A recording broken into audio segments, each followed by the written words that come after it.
What's up, man? I'm waiting to see if Jim from Record Collector News comes up to yell at you. Yeah, we had a pretty spirited conversation last night on Rob's stream. Encourage everybody to go check that out. It's pretty. I couldn't get a word in edgewise. Pretty entertaining. All right. What do we got here? We got Dustin. What is this? How much longer before we get there? Good evening. What's up, Brian? What's up, Ian? Mm-hmm. So, yeah, we did a live stream last night, and we were discussing Tom Port and Better Records. Just some, thoughts on what he offers, and we got very passionate. Well, I was not part of the squabble, but I feel like Mike does. But I liken it to in your town, you have the record store you frequent, they're fair priced, they always have a good selection, and then there's that other store that overcharges by 30%. That's who that guy is.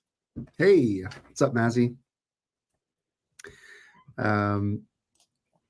If he comes up here, there might be another young guy, old guy fight too. Oh, Mazy, I'll get you a link. Hold on, let me hide this. So where's Old Blue Eyes? We've been talking a lot about Sinatra. I was going to give it a break for a week at least. No, you I don't want to exhaust people. You didn't give it a break. On my stream last night, you showed the Sinatra. Yeah, I have that here. I wasn't, because I showed it last night, I wasn't going to show it again. But depending on how the stream goes. Where is your message? Mazy, I'm dropping the link in your IG if you want to come up. If I can find it. Where's your message? Sorry, everybody. Mm-hmm. So, yeah, yesterday you showed a lot of good stuff, Rob. So did you? I found killer stuff. Did you go out today as well? No, I'm going out tomorrow. In fact, I'll say what I found. Okay. From a record store. I reached out. They showed it, and they kind of have a rule. We won't hold anything we show, but if it's still here at a certain time, I'll put it aside for you. Cool. So based on last week, I found, or the week before, a 90s pressing of the Pharoah Sanders, My Gifts, Strata East. Okay. And that, if you go look in the Discogs posting for that album, some guy mentions, when Stanley Cowell needed money, he was known to repress records. What are you smirking about? Just the comments. Okay. So the Clifford Jordan Beads, whatever record. Oh, Glass Bead Games? Glass Bead Games, which I have that P-Vine reissue, which is fine. Yeah. So he got seems like one of these mystery pressings of that album. Okay. He says it's clean and it's a good price. So I'm going to pick that up tomorrow. Nice. And compare. Because I'll show an album when we do the album of the week. I have one of those Strata East mystery pressings. So okay. And maybe that could be a deep dive sometime, but I mean, Stanley Cowell's no longer with us, so I don't know if there's anyone who could speak to that theory. Dave, I dropped the link in your IG if you want to come up. 1 second. I'm by myself now.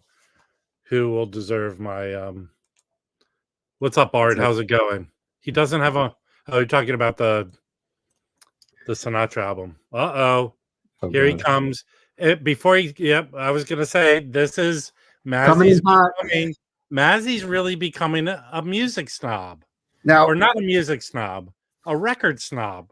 For those who follow Mazy's channel, you'll know, Mazy, is this your first day back from your trip down to San Francisco? I literally got back 3 hours ago. Okay. So 9 days of peace, love, and music, and records, and eating, and drinking, and driving. Did you pick up any records? Because you were doing like you did. Do you want any jazz? Did you pick up?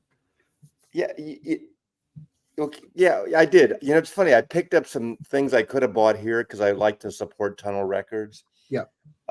Some new sealed records as well as, but I picked up used stuff too. I haven't opened them up yet. So Okay. just you guys, yeah. All right, that's fair. Yeah. You are back just 3 hours. But I tell you, you know, if anyone goes to San Francisco, go to Tunnel Records. The guy Ben, he opened a second, like an annex shop in this 4-star theater that has music and movies. It's Yeah. neighborhood theater I used to go to. It's great, but he is the nephew or great nephew, I guess great nephew maybe, of Orrin Keepnews.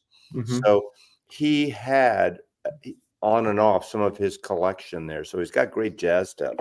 Some, you know, not just How are his wall records. prices?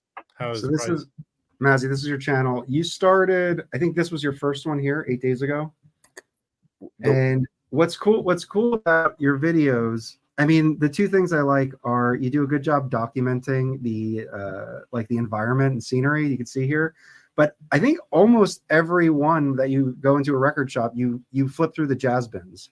So if people are interested in just looking at what's in jazz bins in California, Oregon, it was just California and Marin County. Yeah. So yeah, they're pretty. You know, what's interesting? It's always fun when someone makes a comment. You missed that record. You should have picked that record up. You know, some record you're flipping through. Yeah. So anyway, they're pretty cool. They're fun to watch for sure. Yeah, I hope people like them. I do it just for entertainment. Yeah. Yeah. It's fun. Thank you, Mike. And I listened, by the way. I didn't realize the Jazz Bums were on podcasts. And at one point I was driving, said, Siri, play open podcasts. And the first one that just showed up was the Jazz Bums. I guess it was from last year. The Miles Davis Mobile Fidelity stuff. And I didn't realize what the date was. I thought it might have been new. But then you were talking about the upcoming electric box and VMP. So obviously, that was about a year ago or whatever. That was pretty fun. So that's on Vinyl Community Podcast, which is Chance, his channel's Concert Buddy on YouTube. Well, really? So it was on with. So your discussion was on. Yes, that's why it popped up. So we'll feed whenever we get like something that makes sense for a podcast. Oh, I get it. Okay. I or didn't like know a cool interview. We'll feed it to him, and then he uploads it because he puts he has Dave Safe and Sound audio excursion on there as well. So he likes tries to get other channels to put their stuff there. But why does he have these stock photographs of sort of ethnic young up and coming people instead of old white people in the top in the masthead? I know stock photography. I know stock photography. Hey, Mazy, when you go on your tour of everyone's stream, maybe ask him that question. I will.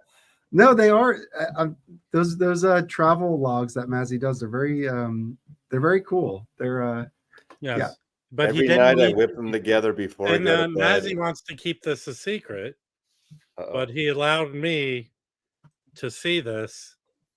He met Bigfoot. Mazy, holy shit! I heard Bigfoot had a slightly better record collection than Mazy.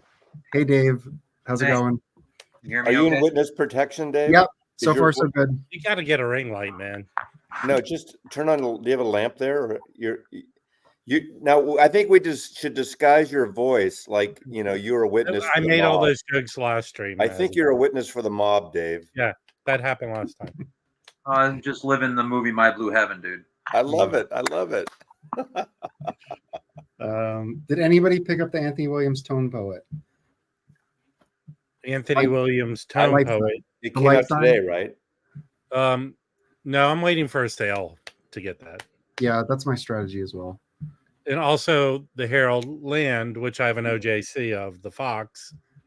I'm waiting for a sale. We're due for another buy two, get one free sale somewhere. Yeah. So Dave, how's it going? Hey Dave, did you watch my stream last night? No, I've been. I picked up a lot of good shit yesterday. Yeah, I've seen some posts. Yeah, the Pata and the Universal Consciousness and Oh yeah, okay. Yeah. Yeah, I got that for $50 from Dylan.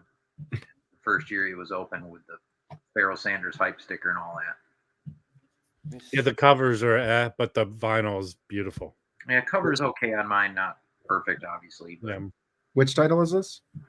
The one yeah. Dallas Gold Trains I showed Oh, okay. yesterday. Cool. Yeah, well, yeah, it's right here. I'll grab it. Well, okay. Can you highlight here? I can do this. This guy? Yes. Okay. So here's the deal right now, and I don't mean to tell people to leave the stream, but Billy Harper is playing live at Smalls, and they're streaming it. His it looks like he's doing an hour set. His second set will be in about 45 minutes. Okay. So So probably leave those up. is he playing This- now? This thing is playing right jam now. packed with road records. Yeah, it's probably also packed with illegal lube or something like that. I don't know. Body parts from his victims. Now, Well, he did stop a lot. You guys probably know this. Ben turned me on to this. I didn't know this. Do you know this? Yeah, Yeah. I streamed it. He played it, and oh my god, I loved it. I bet it sounds great. Milestone. He Well, played it in the store. Yeah, the Jazz Dispensary. There he is. He looks kind of fit. He's 80 years old. Is that Billy Yeah. Harper? Yeah. Yeah. So Yeah, this is streaming now. I'll drop a link if people want to go check it out. Well, he's doing his first set right now, and the second set's supposed to be. But it seems like they leave these up. So I think they do. Yeah, they do. If Yeah. you should, everyone should sub up to Smalls. They do a live stream every night. So and also the cool. other one in Philly. What's the one in Philly? Chris's in Philly. Okay, They stream all the time too. but yeah, This is Lafayette Afro rock band Soul Makosa comp, cool. Mm-hmm. and then That's a new release. Nippon Acid Folk 1970 to 1980. Nice. I saw you grab that in one of your videos. Yeah, I love that shit. Yeah. It's a great I don't picture. know of what it, it though. is. Is that your record purse? This is Selector, the best record bag for the best price. These are the great bags, Okay, so how much is that bag? like 45 to 50 bucks. That's it. Yeah, and they hold like 30 to 35 records. Yeah, that's pretty Yeah, good. but that would be a carry-on. Yeah, it is a carry-on. Yeah. Oh, too squirrely here. We're pumping Selector. No, wait, go back up because what's the difference? They have one limited edition one that's more money, but Okay, so it's $45, $8. $50. They're made and they're made in Argentina, but they're sold in a lot of retailers here. But you can order directly from them. Now, are the fingerprints of the children who sew those together still on them? Wait. I don't remember what I got now. I got Ali Akbar Khan, Bangladesh. Oh yeah, I found that in Chapel Hill. I got avant-garde shit. Now, I got that. In I Vermont. see those often. Do you have Dave? Do you have any of those? Oh, nice. Oh, yeah. Hello. They're I good. just love these covers, and I don't have Yeah, this they are. one with a decent You know, cover. I sold off my set, and I kind of regret it just for the covers. Oh, the avant-garde set? No, No, You no, know- the Ella ones. I don't know what this is, and it was actually not too expensive, but the sticker the guy put on there said, I bought it because it says Acid Archives Mint, and I've been doing that cool. with Acid Archives thing Yeah. that Dom Seeking a Thread, so I have no idea. awesome. But Nice. I ran out Awesome. of records for that. I know Sabisa, which I love Osabisa. A really minty First Quicksilver. This cover is always messed up, but this is like a beautiful OG.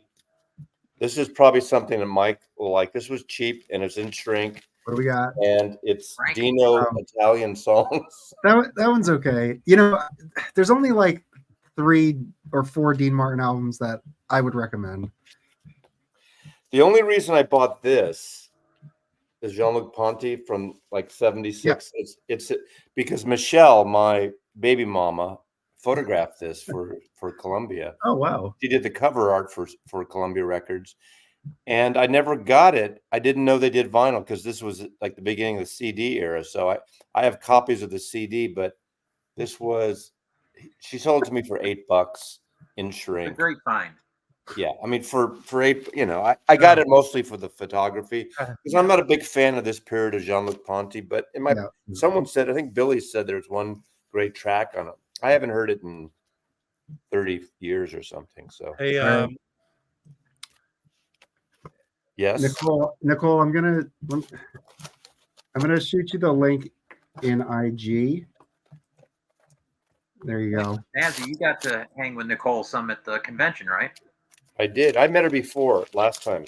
Oh, okay, great. This is a great little shop. I'm going to do an overview of the shops I went to. It's just a recap of San Francisco record stores. Originals, great little store. The mold's getting me from the used records. Yeah. hey, Those old dirty records.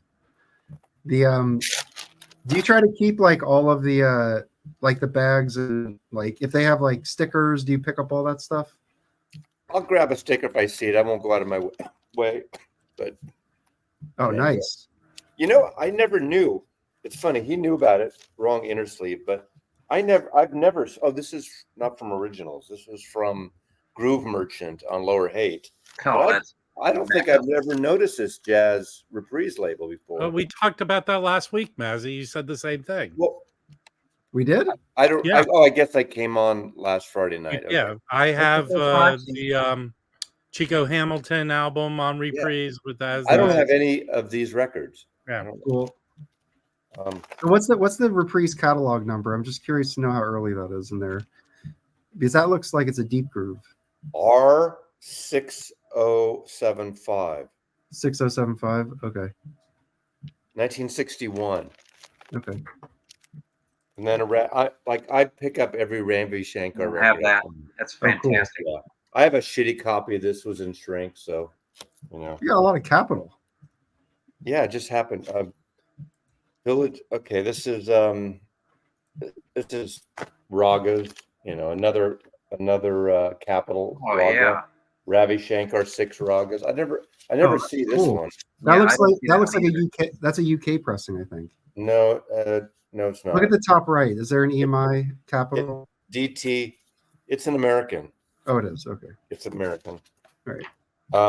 I like Arhuli records when I see him, so Zydeco. Arhuli, because I knew Chris Strockwitz, who died a couple years ago, or anything on Arhuli, I'll credit. And I like Zydeco stuff. Good blues on that label. Paul Horn, Twofer. I'm sure Rob probably nice. knows about this one. I love his when I have to do my yoga every morning, like from 6 to 9 a.m. right during Rachel. I do yoga. Now I got this because of Rob, sealed for $10. Cool. Pablo. That looks pretty good. Yeah. Nice. It's my smoking buddy. Yeah. Roker's on that. This is a sweet one. A promo copy of the Dead Okay. Boys. And a white label promo of Curtis Mayfield, Sweet Exorcist. Nice. What did the Dead Boys set you back? That was 40. Only 40? Oh, you got a good deal on that. I got a few things, so yeah. And Malatu, Malatu of Ethiopia, but I didn't know this record, so Wow, I've never seen that one. it's a 2010 German, but he was playing this in the store too, and I just, this is from Originals. It's a great little shop. He has 2 of the big, I forgot what brand they are. They're really nice ultrasonic, and it's either for like $250 or $275. You can bring in your records and he'll clean them. I don't know anybody in Seattle will do that. Now I have a Humming Guru. Did you get that Malatu for RSD that came out? The double? No. Oh, you mean the one, the Vibe one? I do the black and live, white yeah. cover. It's live. Oh no, I have that black and white covered one, the one that everyone, it's an expanded one, 2 or 3 records or something. Hey, Nick.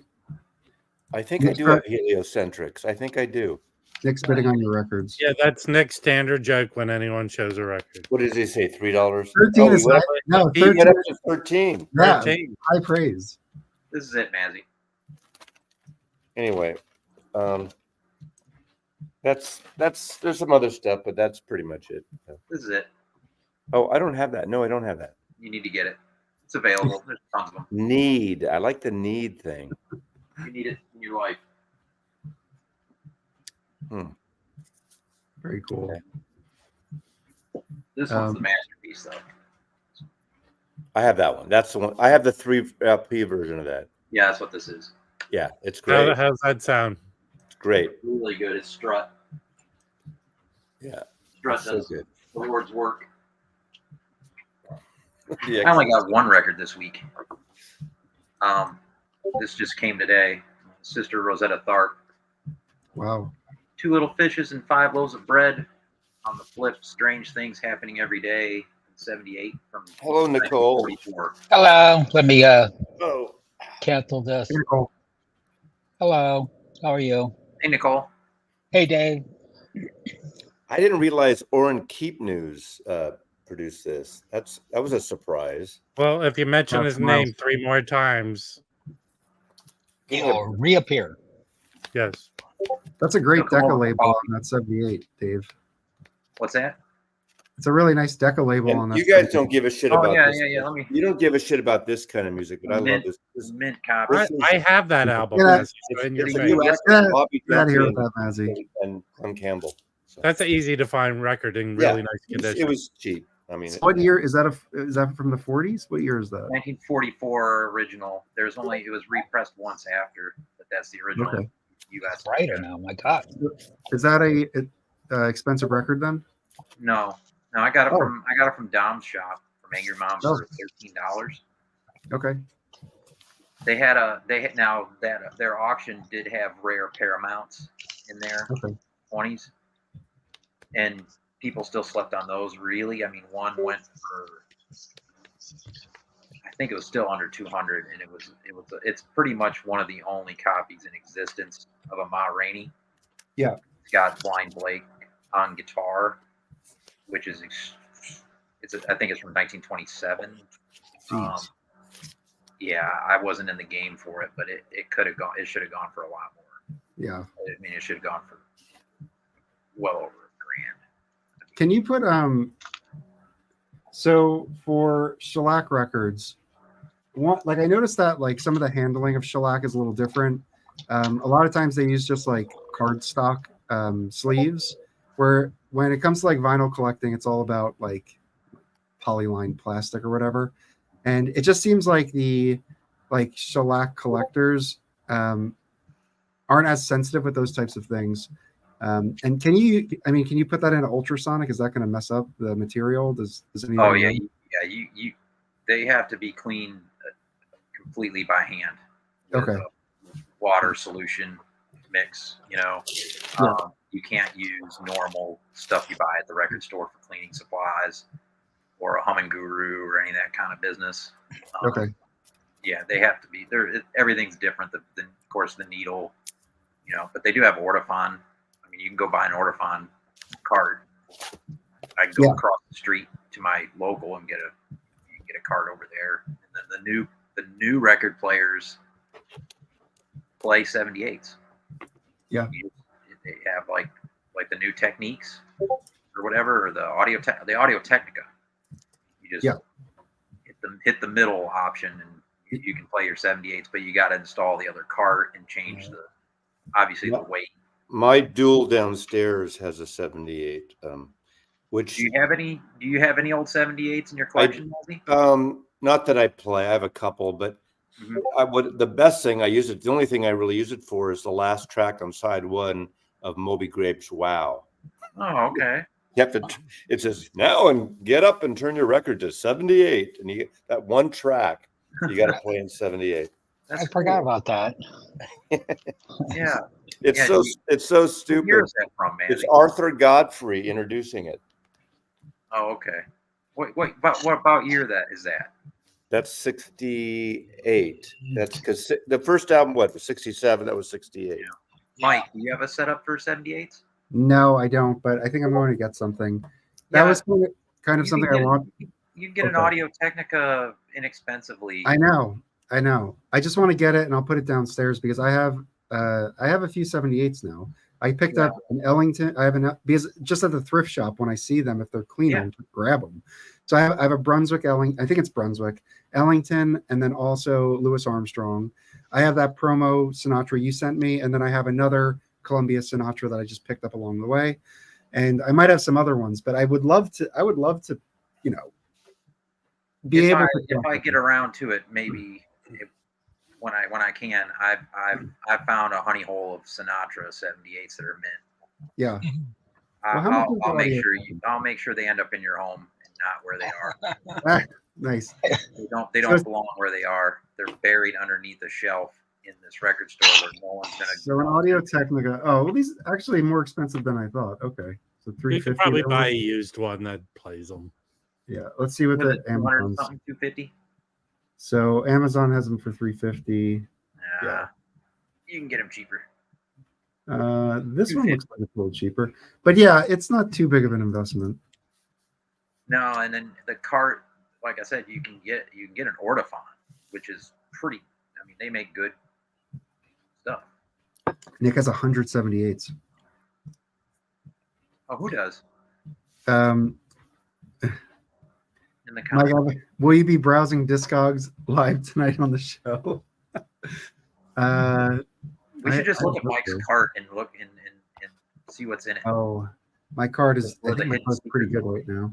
Yeah, what the question, Loki, is will Mike do a deep dive on a musician like Peanuts Holka? Oh, yeah. I do have one more 78 here. I have this is a Capitol, similar label to the one I sent you, the Sinatra. I found this next to it. Oh, cool. It's a T-Bone Walker. Yeah. From 1948. This one's I Got a Break, maybe, followed by Mean Old World. Yeah. Blues. Jazz-wise, all I have is the new Ghost Trees. Why didn't they just? Why didn't they just make records 39, like cut 78 and a half? Well, don't try and be funny, Mazy, because I forget. Last week we were talking about 16. Oh, I remember 16. That was a real thing. 16 was a real thing when I was a kid. There was kids records that were like 16. I think. 16, yeah. I think there's 8 too, but those are really just for like recording speeches, or it's not for music. Kids had 16, so you wouldn't put your hand and rip your hand off and have the skin crawl off and blood spurting out and stuff. Wait, are you talking about us playing records or the hitchhiker you picked up on your trip back? Right. God. It is weird. So it is weird because usually it is kind of a doubling, right? Isn't it like 8, 16, 33, and then it goes 45. 45, yeah. Yeah, okay. And then 78. Nicole, what did you find at the convention? I will go get it. As soon as I get my cat off of my lap. Oh boy! All right, yeah. And she's a serious lap cat. Also, I got these. These are new releases. 2 pounds dark roast Grafeo for me. 1 pound dark roast Grafeo for Joey Callio. 1 pound 1 pound for Michelle Clement, photographer. So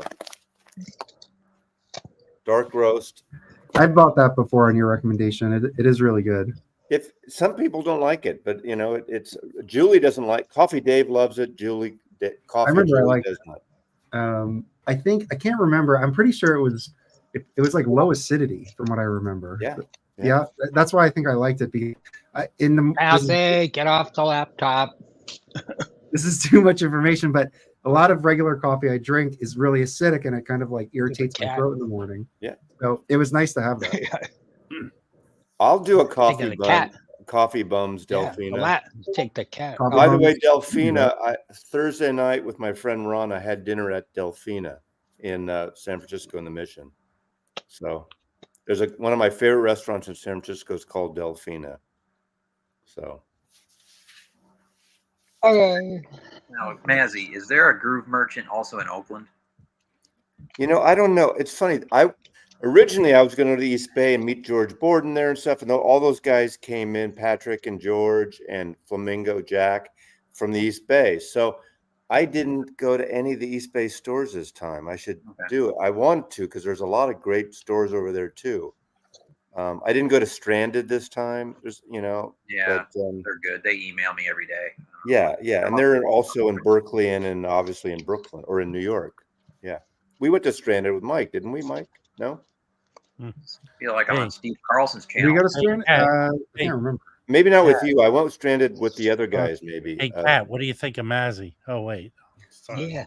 See the cat? Like we're on Steve Carlson's Sunday morning. Yeah, usually those cats have like Hitler mustaches. Yeah, she's kind of serious. Yeah, we've been saying that she's been kissing ass from day one. Ah, So, right. Let's see.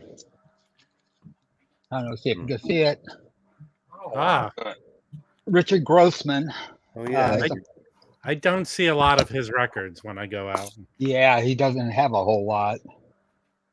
Who's on? It Who's really on there? interesting. This is on 9 Winds. It's out of the Southern California. Mhm. It's a label by Vinny Golia. So this has Vinny Golia, Ken Valline, never could pronounce his name, and Alex Klein. Richard Grossman is a pianist. Actually, he taught at my college composition and improvisation Okay. in an architecture school. So yeah, you don't see these very often. No, I've never Can seen you show, that can you record. show that? Can you show that label on there? Sure. Is that Oh, wow. 9 Okay. Winds. cool? I've seen some Wonder if 9 he Winds knows that. records before. This is a Canadian label. It was sealed. I had it back in the day. Anthony Davis of Blues and Dreams. This Sackville has label, right? Sackville, yes. Yeah, I have a record on Who's that label. who's playing with him on that? Let me get my glasses so I can see. Leroy Jenkins. Yeah, those are like I the never- typical guys he Abdul played Wadud. with. Yeah, Abdul Awad. Yeah. So Yeah, Cool. That looks this great. one was still sealed. Yeah, Which this is was cool. on Sackville. It's Roscoe Mitchell. Oh yeah, I had that. I thought I bought it again. This is one that back in the day when I couldn't. It took me years to find. This was before Discogs and the internet and whatever. But this is Ornette Coleman, Shakopee Suite. That's a heavy record. Yeah. That one. what year? What year is that from? I don't remember. Don't even need Sure. coffee for that one. That's intense. Yeah. I don't know. Probably. 70s. Let me 70s. see. I got it. Did you get that at the show? Yeah. So it's 1965. 66. Yeah. Recorded 65, 66? released 66. 66. Yeah. It's got Yeah. I Charles got this at Moffat. the show. I got a copy Yeah. from an old Duke professor. Yeah, like I said, back in the day when it took me forever to find one, and what do? I find it here, and a non-jazz one, and Mazy saw it. Mo-Fi, Grateful Dead, American Oh, cool. Beauty. Nice. Oh, fine, nice. I thought about that, but I don't want to get the 45. That's supposed to be the bet. It's supposed to be great. Yeah, this came from our friend Tublandio there. Oh yeah, I heard he brought a lot of good stuff to that show. Yeah, Cool. I know. You did good, Nicole. Yeah, it was good. Good. There was one guy. I think you were looking at that guy that I got the Ornette Coleman from. Had that Andrew Hill mosaic box set. Oh wow. $400. $400 for that thing. How many How discs is many, it how on? many LPs are in it? Like I don't 7. remember. 7, I think. Yeah. That doesn't I mean, seem like if it's it was- that bad of a price. If it was under about 150, I would have bought it. yeah, Yeah. but the 400 Yeah, but doesn't is that- sound like a bad Is that the price. same? Is that the same material that big Tone Poet box is? Of Is it- Andrew I don't Hill? know. Maybe. Oh, I'm sorry. I'm No, thinking. not Andrew. There's no Andrew Hill. Sorry. You're the Uh, jazz bum. Come on, get with it. You know, Yeah. You see the Stevens record that don't be such an Michael amateur found? bum. Yeah, that was your bum. You guys think I can keep all this in my head? I can't. Yeah, that's right. But Is- that guy, he had a shitload of Hey, stuff. I does- could have spent easily a lot of money Does there. Chris have the link? Does he have a link? Is that Chris? Oh yeah. Yeah. Yeah, he should have a link. I'll send it to him again just in case. Yeah, but he's out and about, right? He's Oh, at is he's taking his kids to a concert. Nicole, did you see what Michael P. Dawson found there at the show? No, I didn't see.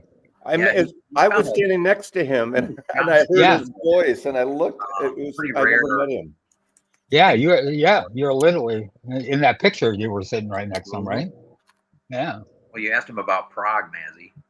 Well, there was another guy that last week when we mentioned about going to this thing, and he said, guy AJ in the peanut gallery, and asked if I was going to be there, and at that time I was kind of on the fence still, but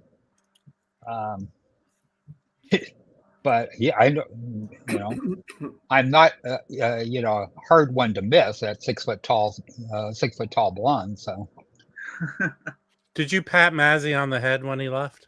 no, he were about the same height. So I'm 5'11". yeah, There's one copy of. There's a CD box you can get for cheaper. Yeah. But the record, there's one 10 copy. Of, LPs. I Yeah, know. but what, How it much? seems How like much? How much it's are they asking? $800 there, 800? Mazy. only Oh, I could one. have got it for half price then. Yeah, it's a good Yeah. price. But Well, are there 3 Blue Note records that are just hard to find, or is there just 2 that I they don't haven't know. even reissued? How many did he do? I love Andrew Hill. Yeah. 400. So basically, do you get Good price. you get the Yeah. what's it called? Black Fire. Black Fire without warble? Yeah. No, Oh, possibly. What you get? There's one of his records that's a lot of money. I paid $100 for my copy of Andrew. That's Right. when that comes up. What is it? Consumption or what is that record? Oh, That one's a very expensive record. compulsion. Oh, Compulsion. Yeah. Compulsion. Well, that same guy had another mosaic box set that I was like, oh God, it was the Anthony Braxton, the complete A Reach to Freedom. It depends. That's a good question. He had it for 100, and that's It reasonable. depends on box sets. I mean, I'd rather have the covers, but some of the stuff you can't get. They haven't put out. So here's. I feel like there's a lot of negatives to the mosaic boxes, Yeah. meaning they don't have the records in order sometimes. You know what I mean? The booklet is hard to navigate, but Black and like, white. some Rudy Van Gelder mastered some of those mosaic boxes. Yeah, they sound really good. I don't have. I think. You know, I Mike, have the Tina Brooks one like Mike does. Yeah, I got the Yeah. 27 LP. I have that one. Steeplechase, yeah. Yeah. Wow. Which one is that? the Divine Steve- Revelation. I have one of his. Divine. Yeah, I have that. Which one of the albums is another guy's is Sam Rivers, right? Or am I wrong? I That's have the that other one. But I will say That's the what mosaic box, like it does come with an insert, and it gives you detailed notes on the title selection. And I think they order it by recording date. I Right. think it's kind of how they do it, but that may not be a rule. But I think Hey, it's Dave, I have that Andrew Hill record. I forget which label, but they decided to add some like keyboards to it afterwards. Do you know that record? It's like his early, I think it's his first record. Well, someone reissued it in the late 60s and added like keyboard sounds to it. Yes. It's weird. Yeah, it's a cool record though. There's some good songs. It's a on good record, but all of a sudden you're going, did someone turn the radio on? it. Yeah, It's like doesn't matter. Doesn't I matter. almost bought it one time, Rob. I I can't paid remember I paid $7 for it, so it wasn't. Oh, like it wasn't a- $7. It went for probably over 100. Really? Yeah, The that one with first the Andrew keyboard Hill- added to it. Yeah, is it an older record?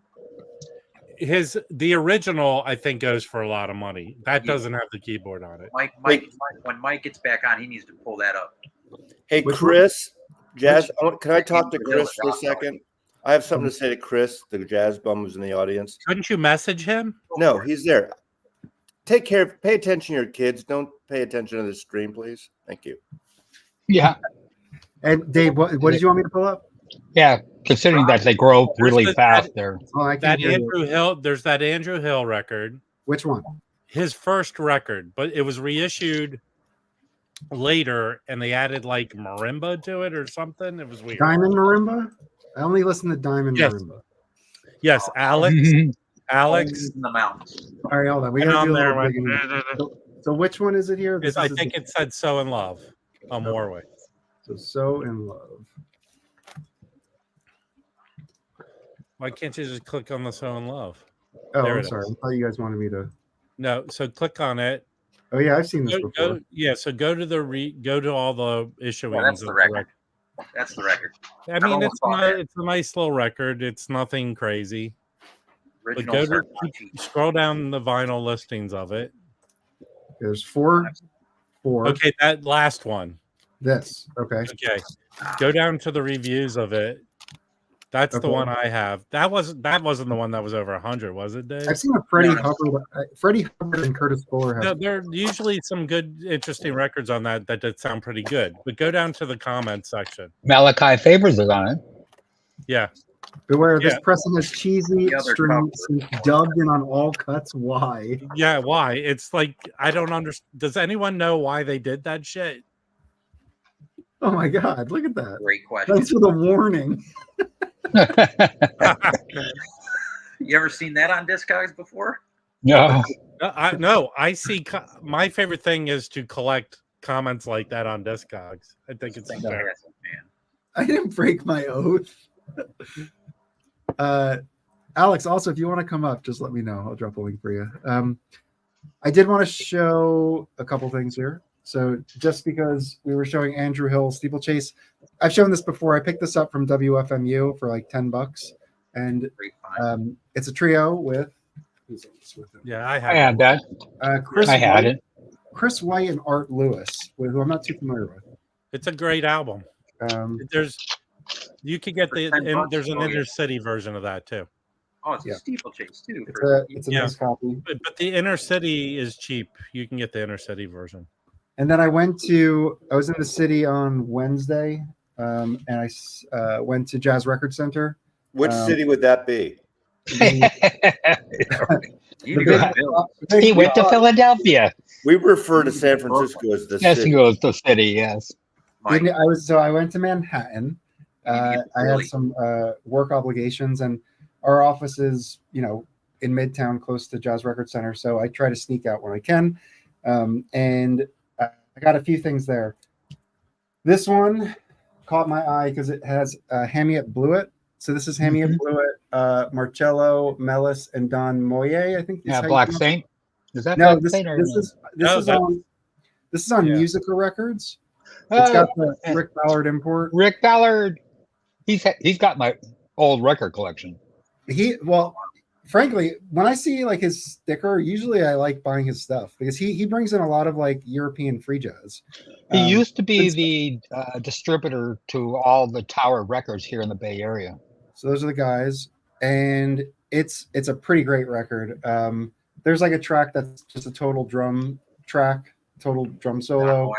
It's really cool. It's not crazy. I mean, I don't think an average person would want to listen to it, but it's, I think it's awesome. So I picked up this. I think also this Musica Records, they had some affiliation with Futura, because if you look at what they're kind of reissuing, it seems like there's a lot of like Futura records. So I don't know what the relationship is there. If anybody knows in the chat, let me know. So I got that one. It's an import. It's probably a French pressing, right? Yeah, this is A French. So it was recorded in New York City in '77, but it was put out by this label, which was out of Paris. Right? I think it's France. It's France. I think it's Paris. Yeah, I have something on that label. It just says made in France on it, but it's got a nice label. Music, The record sounds incredible. It's like dead quiet. Like later '70s vinyl pressing, like jazz stuff I have is so good. So anyway, this is great. Highly recommend checking this out. Then to completely go in the other direction, on the opposite side of the spectrum, I picked this up because we were talking about Sidney Bechet like three streams ago, and Felipe picked some up, and then Chris from Weck and Brown picked up a bunch of 10-inch Sidney Bechet. So I saw this and I thought it was a good price. This is just a 10-inch Lexington. These are sessions from '49. I think most of them were recorded in WOR studios in New York. I think there's a couple tracks that were recorded in Paris. So it is a comp, and it is volume 2. But Sidney Bechet and Wild Bill Davis, it's Dixieland. I guess that's probably the easiest way to describe it. But this is really good. I enjoyed this. So there was really one guy at the record fair that had literally, it seemed like hundreds, maybe 1,000 10-inches, all beautifully organized. Did you see that, Nicole? Yeah, I did. Yeah. Yeah, that was really nice. I don't really go there that much, but it's kind of neat to see them all. Those this are a is- thing of beauty. Those old Blue Notes. This is like I think this is 52 pressing, if I'm not mistaken, of the 49 session. It's got the Blue Note Lexington label with the deep groove, Plastilite ear, but no Rudy Van Gelder because they didn't have a relationship back when this was put out. So, Rudy came into the picture, I think maybe a couple of years, like 54, I think, is when him and Alfred Lyon started connecting. And I think the story is, and I got this from 10 Minute Record Review when he did his Blue Note label review. He was saying that who's the trombone player? Gil Millay. That Gil Millay, I think he was living in New Jersey, and he went to the Hackensack studio, recorded a demo of like 4 tracks, and then took that to Blue Note. And Blue Note was like, we're going to put this out as 78 singles, I think, but we want to record you. And they took him to WOR and told the engineers at WOR to make it sound like his demo. And they were like, we can't do that. So then Gil Millay introduced Rudy to Alfred, and that's when that relationship started. And I guess that was, I don't know, 54 or something like that.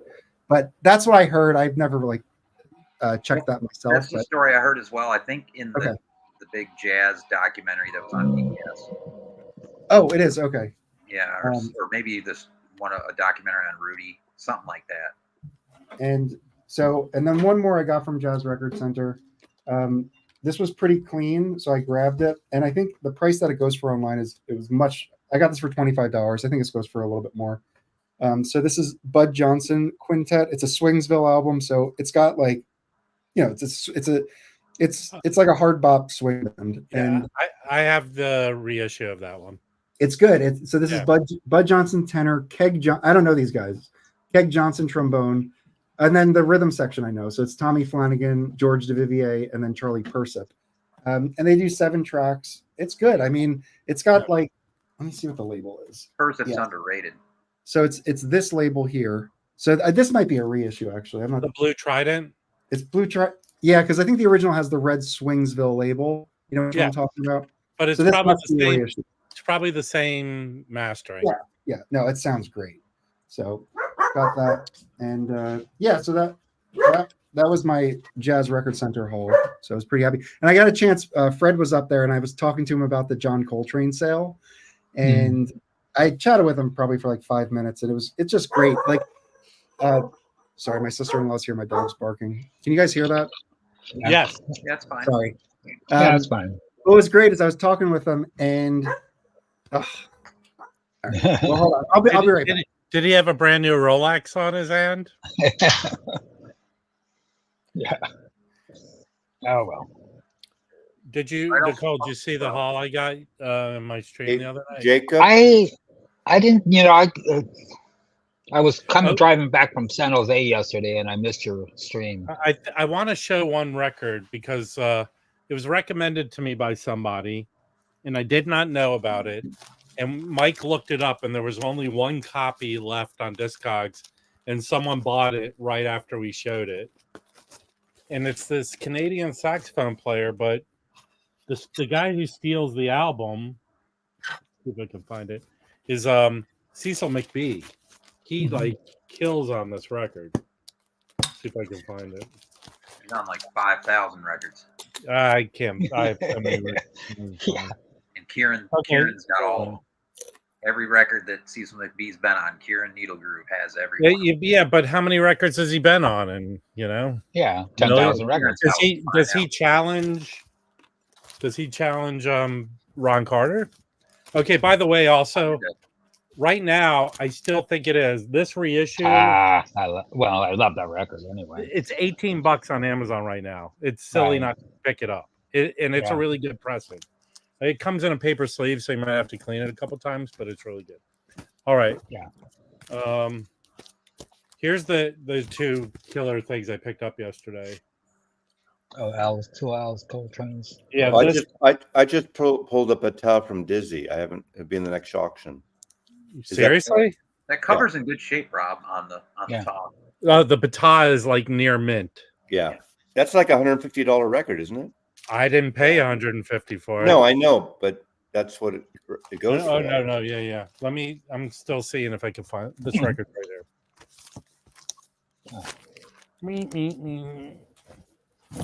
I like the reissue of that Pata. I think it sounds really good. Put on that original, Mazzy. It's no. I will. I'm going to clean it off and listen to it. It came before I left town, so I'll listen to it. Yeah, the reissue is good. There's no competition. It is so good. Okay. So- where is the stupid thing? It's somewhere around here. I promise. A guy I used to know in San Francisco reached out to me. Yeah. He's got supposedly 18,000 records. I didn't count, but we went through them. A lot of the jazz stuff he has are OJC. Everything is in pristine shape. He has some originals, but just to give you a little look here, see. Hold on a second. What are you doing here, Mazy? You getting a collection? Well, I'm not going to buy it, and he doesn't know what he wants for it, but look at this. Hold on, wait.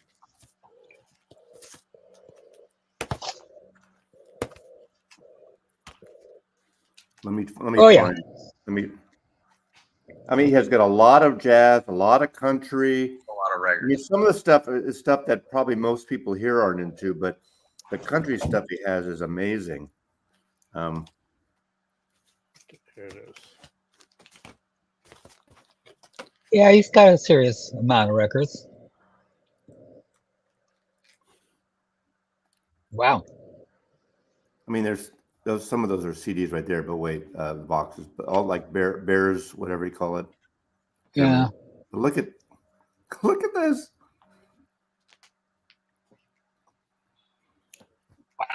You and Brooks couldn't have taken him. Jet? Yeah, Jet really. out there? Yeah. What? Yeah.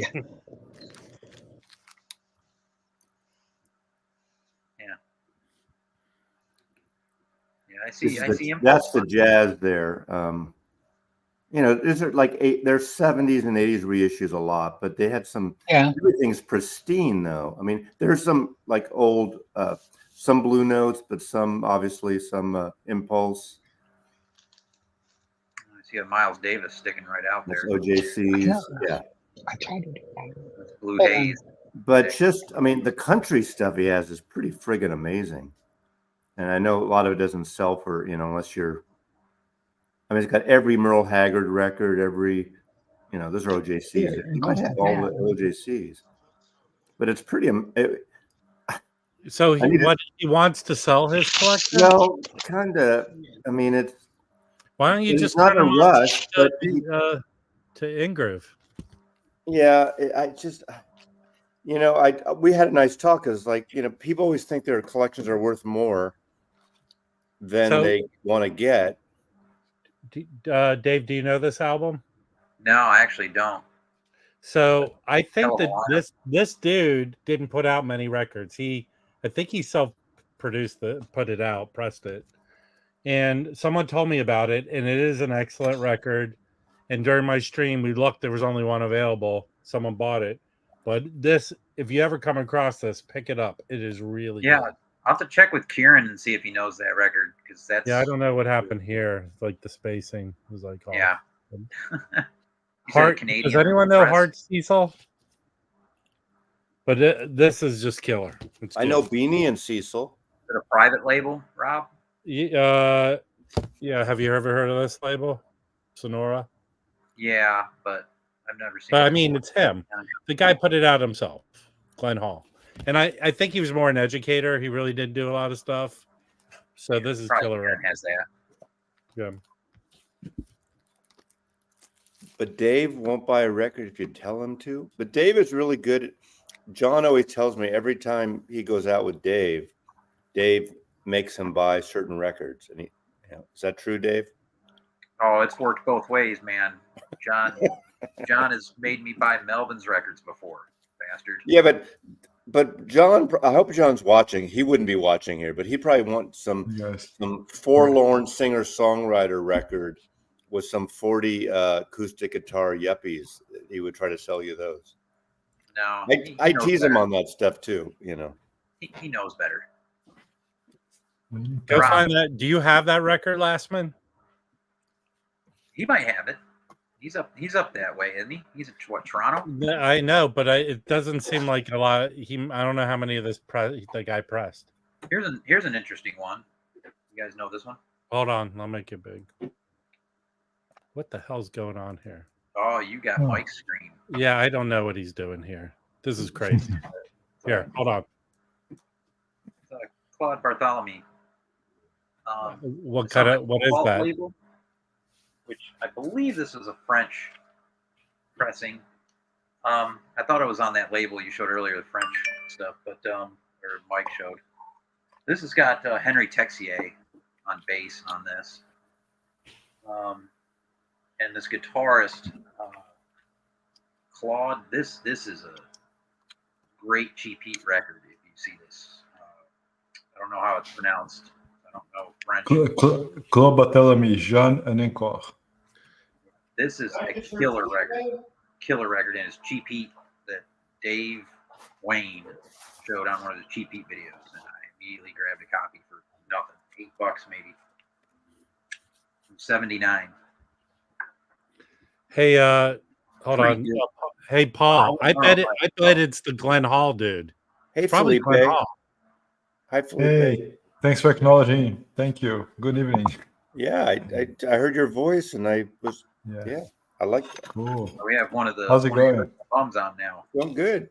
Yeah, I'm back. How was San Francisco, Mazy? Great. It was great. I mean, every other corner I turned, someone was shitting in the middle of the street and the sidewalks and mailboxes. It was great. I get so many comments about that. Like, so typical, nothing new, right? you go to the Tenderloin, that happens. But I bet you within 50 miles of anybody's house, there's shit happening. No, every city has the problems of every city. Yeah. You know, in Charlotte, first time we have 10 cities in Charlotte. Yeah. The very first time I went to San Francisco, first thing I did, I went straight to Amoeba. And I was like, it's interesting around there. There are better record stores for used stuff than Amoeba, definitely. Mm-hmm. Right? Oh, yeah. Amoeba looks like it's more for new.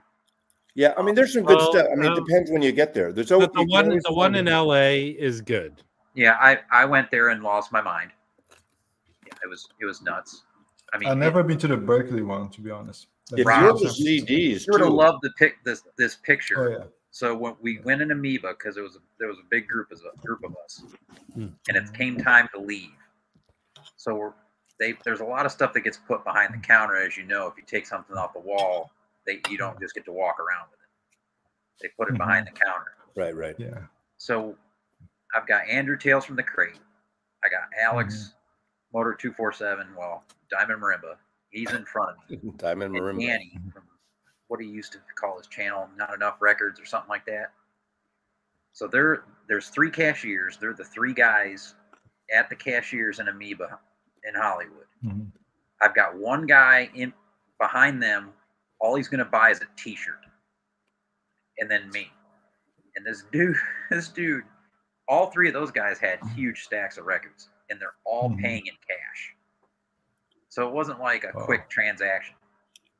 So I felt so bad for this one guy. He's just in there to buy an Amoeba T-shirt, and he's got 3 heavy hitters. And they don't have a 5 items or less lane. Yeah, the 3 they were all tied up for like 20 minutes with these guys. Yeah. I was just sitting there trying not to die laughing at this guy with his T-shirt. Yeah. Oh, So to me, Mazy, I was more like, inside. I was in Palo Alto, Mountain View.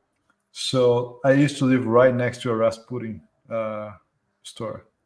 In the East Bay? No, that was in Mountain View. They had a store in Mountain View. Yeah. Oh, you lived in Mountain View? I did in Mountain View, right off. I was very close to Shoreline. Shoreline. Yeah, I know exactly. Yeah. Yeah. I used to test movies all the time at the theater in Mountain View. Yeah, it was a nice area, but there was a amoeba right next to me. I remember going there. Like they had like CDs for 50 cents. I was like in bags and bags and bags of CDs. It was great. That's They where didn't have many. that's where the Google campus is, right? Yes, I was like a mile from Google. Yeah. Well, and Facebook's in Menlo Park, and And Yes. Whenever the president visits like San Francisco, that base in Shoreline, you would always see Air Force One there. I've seen it there a bunch of times. Moffett Oh, yeah. Field. It's Moffett Field. Yeah. Yeah, they had. Yeah, exactly. They had like it's very common. Like every night, like those fighter jets flying. It was crazy. I mean, you could hear them, but you could never see them. It was crazy.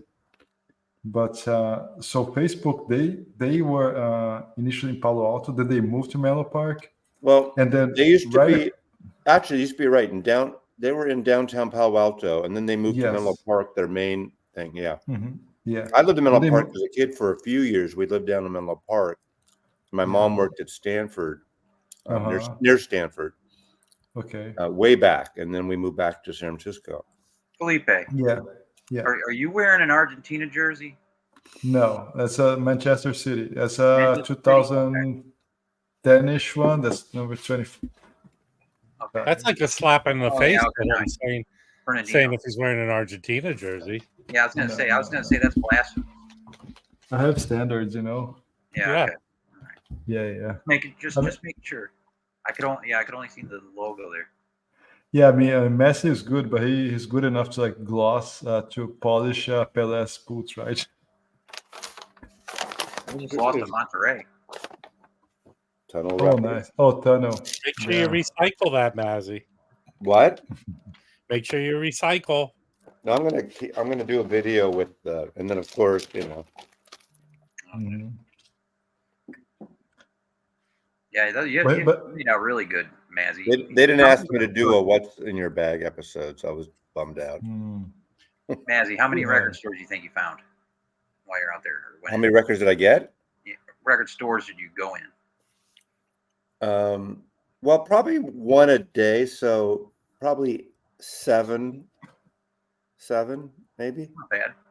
That's good. And there were some I missed. I just didn't get to. This one called I never heard of it. It's been around 10 years. I don't know why I didn't hear it on Balboa, called Noise. And this guy in his mid-30s mainly owns it as a jazz musician. He wasn't there, but his mother is Japanese woman's his mother. She sits there telling stories. She's born in San Francisco. She tells stories about San Francisco. There's just shit everywhere. It's in one of the videos. But she was so nice, and she takes a picture of everyone who buys records, so you can see the records on Noise San Francisco, I think it's called, as their Instagram. They got some good stuff, and it's really both. I bought 2 records; they're $8 a piece. Nothing super rare. Originals? Talking to. I bought. Not originals is more money, but originals is well curated. I love originals. So. Yeah, everything at originals starts at $25. It seems. Well, no, there were some left, but they had a lot of wall thing. I just like that place. It's well, it's good. There's good stuff in there. I go by there like every 2 weeks because of my doctor's over at Kaiser there on Gary. You buy stuff? I go by there looking for a parking spot. If I could find one, I'll stop. I tell you, I got parking karma everywhere. I know you do. Everywhere. Like in North Beach, Cafe Trieste, across the street from Cafe Trieste in North Beach, I got a parking space. It's pretty sad when you have to brag about getting a parking spot. I parked in front of Byron. Like 2 stories up. In San Francisco, it's number one problem. You have to look ahead. You have to be aware of the surroundings when people are pulling out. Can you do a video about that, please? I did. I will. Okay, yeah. Now I'm gonna tell you one that happened to me. I had just moved to San Francisco. I went to this amazing, like, super small old Italian place in North Beach called Sotomare. You guys know this one? What's it What, called? what was it? It's called Sotomare. It's just a bench, like 3 or 4 tables. Okay. You have to reserve. You cannot just show up. I went there, and there was like a spot right at the door. I said, "Dude, that's mine." I took it, and then of course there was a ticket afterwards. Yeah. And Was that it a was the white first- zone? It was probably a white zone. Probably, Oh, yeah. Yeah. But it was the That's first time I got a pickup. traffic You ticket. can't park in a white zone. No, and it was the first time I got a traffic ticket. It already came with the envelope and the stub for sending the check. They just left in my Yeah. You know, the thing about San Francisco, which I like more than Seattle, yellow zones in San Francisco, you can park in after 6 p.m. Right. No one's delivering. But in Seattle, yellow zones are like almost forever. You can't park. Really? You know, who's going to deliver at a store at like 9 o'clock at night, right? Yeah. But Seattle was nice. I like Seattle too. But when I went to Seattle, it was most like walking and taking transportation. Well, if you ever I come to wasn't- Seattle now, you have the place to stay. I can drive you around for like only $150 a day. You're cool. That's cool. Mazzy. You're looking for You got to pay for those records somehow. Yeah.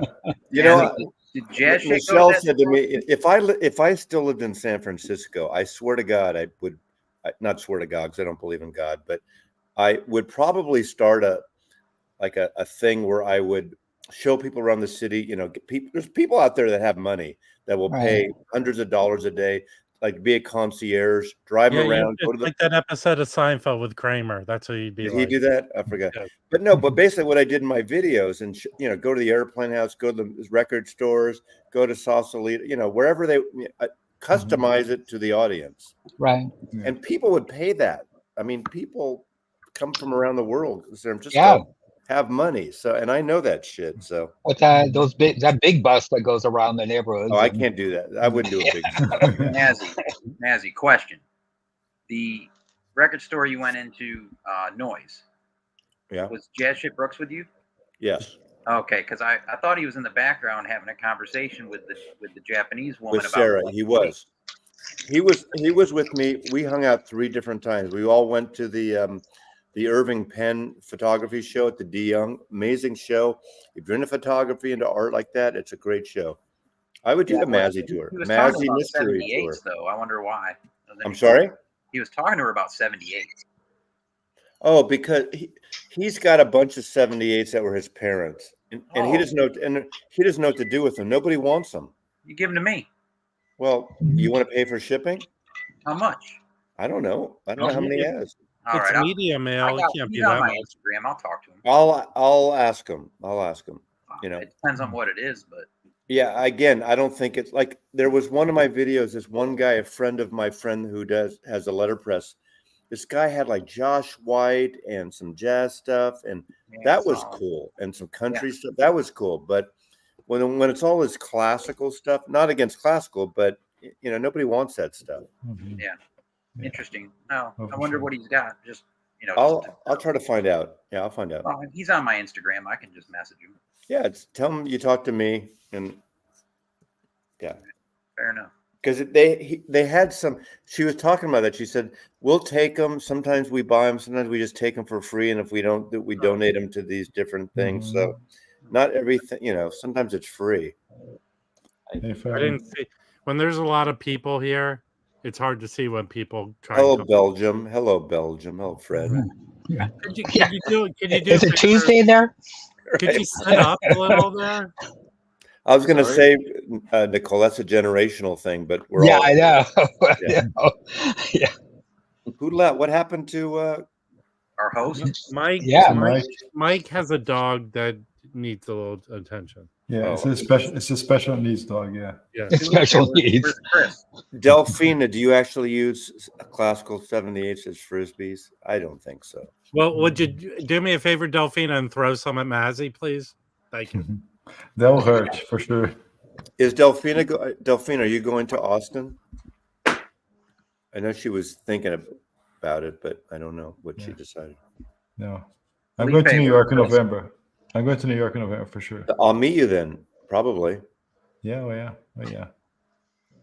although we don't have like that big like record shows here, but Miami has some really killer great stores here. I can't go to Florida. I'm sorry. Yeah. Too many weird politicians there. I just can't. I You try gotta to get the noble separate politics from enjoyment. I've been to Florida before twice, so I have been there. I don't ever need to go again, and I'm sorry because I have friends that are from there, and I like people. All Jewish relatives from New York would go down there. But this week it's the biggest European record fair actually. I know. I see the OBC has a booth this year. Yeah, Chad's booth, right? Yeah, but And Bosch. Yeah. but Well, you don't go to that. Right. You could drive to that, couldn't you? I could. It's not that far, but I have to work this weekend, so I Can't you just get on one of your mass transit vehicles that you're working on and just go there? Yeah. Well, Yeah, you know what also is the audio show in Chicago, the Expo. Exponent. Yeah. Yeah, that'll be good. I think. Yeah, I thought about One of it, these but- days, I'm going to make that show. Okay, I'm gonna say I want to say something out loud because Chad did a video which I think Wax agreed with. I haven't watched it yet of the best jazz albums. He spelled Albums. albums. Do we want to pull it up? It's up there for 2 days and no one's changed. Instead of albums, they wrote albums. Albums. I can't be the one. Can someone tell Chad on that video in the comments that he spelled albums? Yeah, but do you think Chad reads the comments? Somebody does probably. I bet you they do. Wow. It's a shout out to the jazz albums. I know it's a diverse state, but I mean, when they're banning books, Aggie, and when they're doing all this stuff, I don't want to put my tourist dollars for that government. Our albums. People are great. A lot of the people are great there. Actually, Chad was announcing there's a new jazz bum. His name is Al. Right, Felipe? Albums. Yes. I just, that's a personal choice for me. I don't want my tourist dollars to go to support places like that. Mazy, when you should do an open mic night at the comedy club when you were in San Francisco. Where? In Florida? Orlando. I just flew in from California. I love you, Miami. Yeah, my arms are so tired. I can say, how's this line? Take my rights, please. Yeah, right. What is that in Big Trouble? Yeah. This is Miami. They can keep it. Robin and Mazy could do an act down there together. Yeah. I don't think so. We could do a ventriloquist act. Yeah. Delphina, I'm going to Austin. That's a whole different thing. Yes. Austin is like an oasis. I've been to Austin. I love Austin, even though it's the capital, right? Austin I go to Florida often, but I've never been to the Keys. Aren't there some parts of the Keys that are pretty? Delphina, I go to red state. I do go to red states. I go to plenty of red states. Yeah. I've been to the Virginias. Well, Virginia. I've been to West Virginia. I've been to but Virginia's almost blue. I've been to Tennessee. Isn't Tennessee red? That's really red. Oh yeah, Really I've been to Tennessee. Arizona. They're not banning books there. I don't mind people having different things, but banning books and all that shit, But Mazy, you know it's this. Just me. Mazy, you know this, and me and Jim drove up. You go to Central California. Oh yeah, you feel absolutely. like you're in a red state. Yeah. Well, with California, it's a purple state. Same with Washington, and Oregon. Yeah, Eastern Washington is red as they come. Yeah, right? You know what's funny, Rob? So first time I moved here in 2005, right? So a couple of years later, 2008 was the campaign Obama McCain. Yeah. Right. So I lived in Maryland, and my sister came to visit first time. It was always in Maryland. The first time we crossed to Virginia, saw all those yard signs for McCain, and she was like, "I didn't know people voted for McCain." They're not banning books in Washington State. That hasn't happened. That's a big thing. I think somebody tried to in some areas, but they're not. There's always someone that's going to try All to. right. Well, Mazy, please. Let's. I'm not here. I'm here for the jazz bump. take Sorry. it back Okay, to yes, from the- exactly. from Yeah. the- Let's move on. Those Let's people just make fun of- they don't. Let's just Yeah, make fun of people for what they listen to. Hey, yeah. it's a horrible record. Those people don't deserve our time. Let's focus. Okay, Fred, go ahead. You have the floor. Here, I finally- I'll make you big, Fred. Yeah, that's like okay. I Wow. finally got. Could you I sit up finally straight? got these- If you're gonna show records, be proud about it. Sit up straight, man. Yeah, really. I am sitting up. Okay, I'm sitting up straight. Okay. So I finally. This took ages for me to get these. I don't know why, but I Wow. finally got these. Who did you order from? I first ordered them at HHV in Germany. They're usually pretty good. They are, but I think they took more orders than they got delivered. So Okay. it got postponed. So I canceled my order, and I got them from fucking Amazon. So yeah, but Mazy, this is a great album. You're all right. I love this one. I only heard some of it in the store, and it sounded fucking great. Yeah, But I like the vibraphone. right. So- Me too. Yeah. Since I like the vibraphone, I bought this in secondhand. Oh, that's good. I think all the Milt Jackson CTI records are good, but that's me. Yeah, I think what's the most famous one? Sunflower. The one Sunflower's with the most the known. yeah. With What are the- those with the- flamingos? Flamingos, Rob? Yeah. Yeah. I think he did. ostriches, I think he did 4 records for CTI, but it could be wrong. Yeah. But The I think CTI this is also maybe issuing. this is maybe better than Sunflower. I think I don't know. Who, But I who really else? like I mean, I have my copy somewhere, but who else is on there with him? Sealer Walton. Tarantine. Wait, Yeah. no reflection. Oh, that's a killer lineup. Oh yeah. Yeah. Jimmy Heat, Mickey Rock Rocker, Driver, Ron Jimmy Carter. Heat. Yeah. And the title track has been sampled so many times by A Tribe Called Quest for a war tour and stuff like that. So I really, Mhm. Oh yeah. and this was in my local store, and it's a Japanese press, and it sounds good. And it feels Loyola. Let me just respond to Loyola. They passed something against that happening in the state senate, so that won't happen anymore. And you see, it's Japanese. It has all these moist stains. You know, that's always the nice. case because they have the worst climate there. Hey, can you make it? Can you open your merch store and do a T-shirt that says "Moist Stains"? Moist stains. Yeah, Spectrum's moist stains. I'm not sure that's going to sell well. I don't think. Or your top I 10 beg to differ. your top 10 albums. Is there- Albums. Is there a public for everything? I know, but I'm not sure. I got this as well. I'm going to take it out of the tray. Oh, this is phenomenal. One of the best records of the year. What is that? Easy. I don't know what that is. Cassie Kenoshi, Seed, from the UK. Saxophone She- player. What kind of music? It's kind of open. This particularly one, Amaz, is more orchestral, but she's a terrific saxophone player. She composes orchestras, operas. She wrote the score for a very popular TV show in England, and she's This is super on a- young, and she on a does all kinds of Chicago stuff. label. Yeah, international anthem. This is one of the top records of the year. Easy. It's Nice. an 11-piece band that What she's label the is that on? International International Anthem. anthem. Yeah, Oh wow. Okay. yeah. And I don't know well, that. I was listening to it, and I was also. This is her first album. You guys, do you know this, Mhm. Felipe? Which is I better? know this, but I haven't got a copy yet. I know it. I like the It's new on- cover better than that cover. Well, the new one is one album, and it's like it's much shorter. This is a double album, actually. Mhm. This was nominated for the Mercury Music Prize in England, so for Yeah. the Album of the Year award. So I wish I this knew is- what the Mercury Music I Prize think was. Mark John Which showed is the better album, Fred? Okay. her I don't Just I say think the it's- new one because the cover is so much better. voila, Mhm. and it's the new one is on an American label. So Wait, did you say voila? voila? Yeah, I love sorry, that Voila. word. I love that word. voila. We say it, Voila. but we don't speak French. When There you want you to go. confirm, when you want That's to the- confirm that- something, you say voila. No, I know what That's it the- means, but I love hearing. No, I've never heard Hey. anyone in the vinyl community say voila. Wow. Voila. Well, But which is the better one? I don't. They're both really good, you know. can you, but Fred? And they're different, right? The concept is different. Yeah.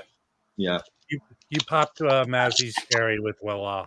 I like that. Billy Record Salon is at Smalls. It- Going to see Billy Harper. I'm gonna make t-shirts with it's the music. Voila. Hey, Why Bill, hold on. Billy, it's streaming online. We can watch it at home. Okay. Billy's at the show. Opa. Well, can you catch some of his spit when he releases his spit valve? That looks like a vinyl community meetup. It might be. doesn't It's it? from 1975. Nicole, Yeah. that looks like this Hold on. weekend, doesn't it? You know, Yeah, it maybe, does. Mazy, I recommend that you A do lot of. hold on. I recommend that we do a video where we show records that is it Mazy or is it an album cover? Because every seems like there's a picture of Mazy that looks Mark last minute exactly. Anyway, this was recorded in 1975, and it's it was first released on CD in the mid 90s, and this is from Uruguay. This is jazz from Uruguay from the 1970s, That's gotta and be I really like it. It's in this kind of the Belgian band from the 70s, Placebo. It's kind of in the same thing, but with the South American feel to it. So this is that's on Far Out, right? yeah. Okay. Noted. Cool. That is something I would pick up.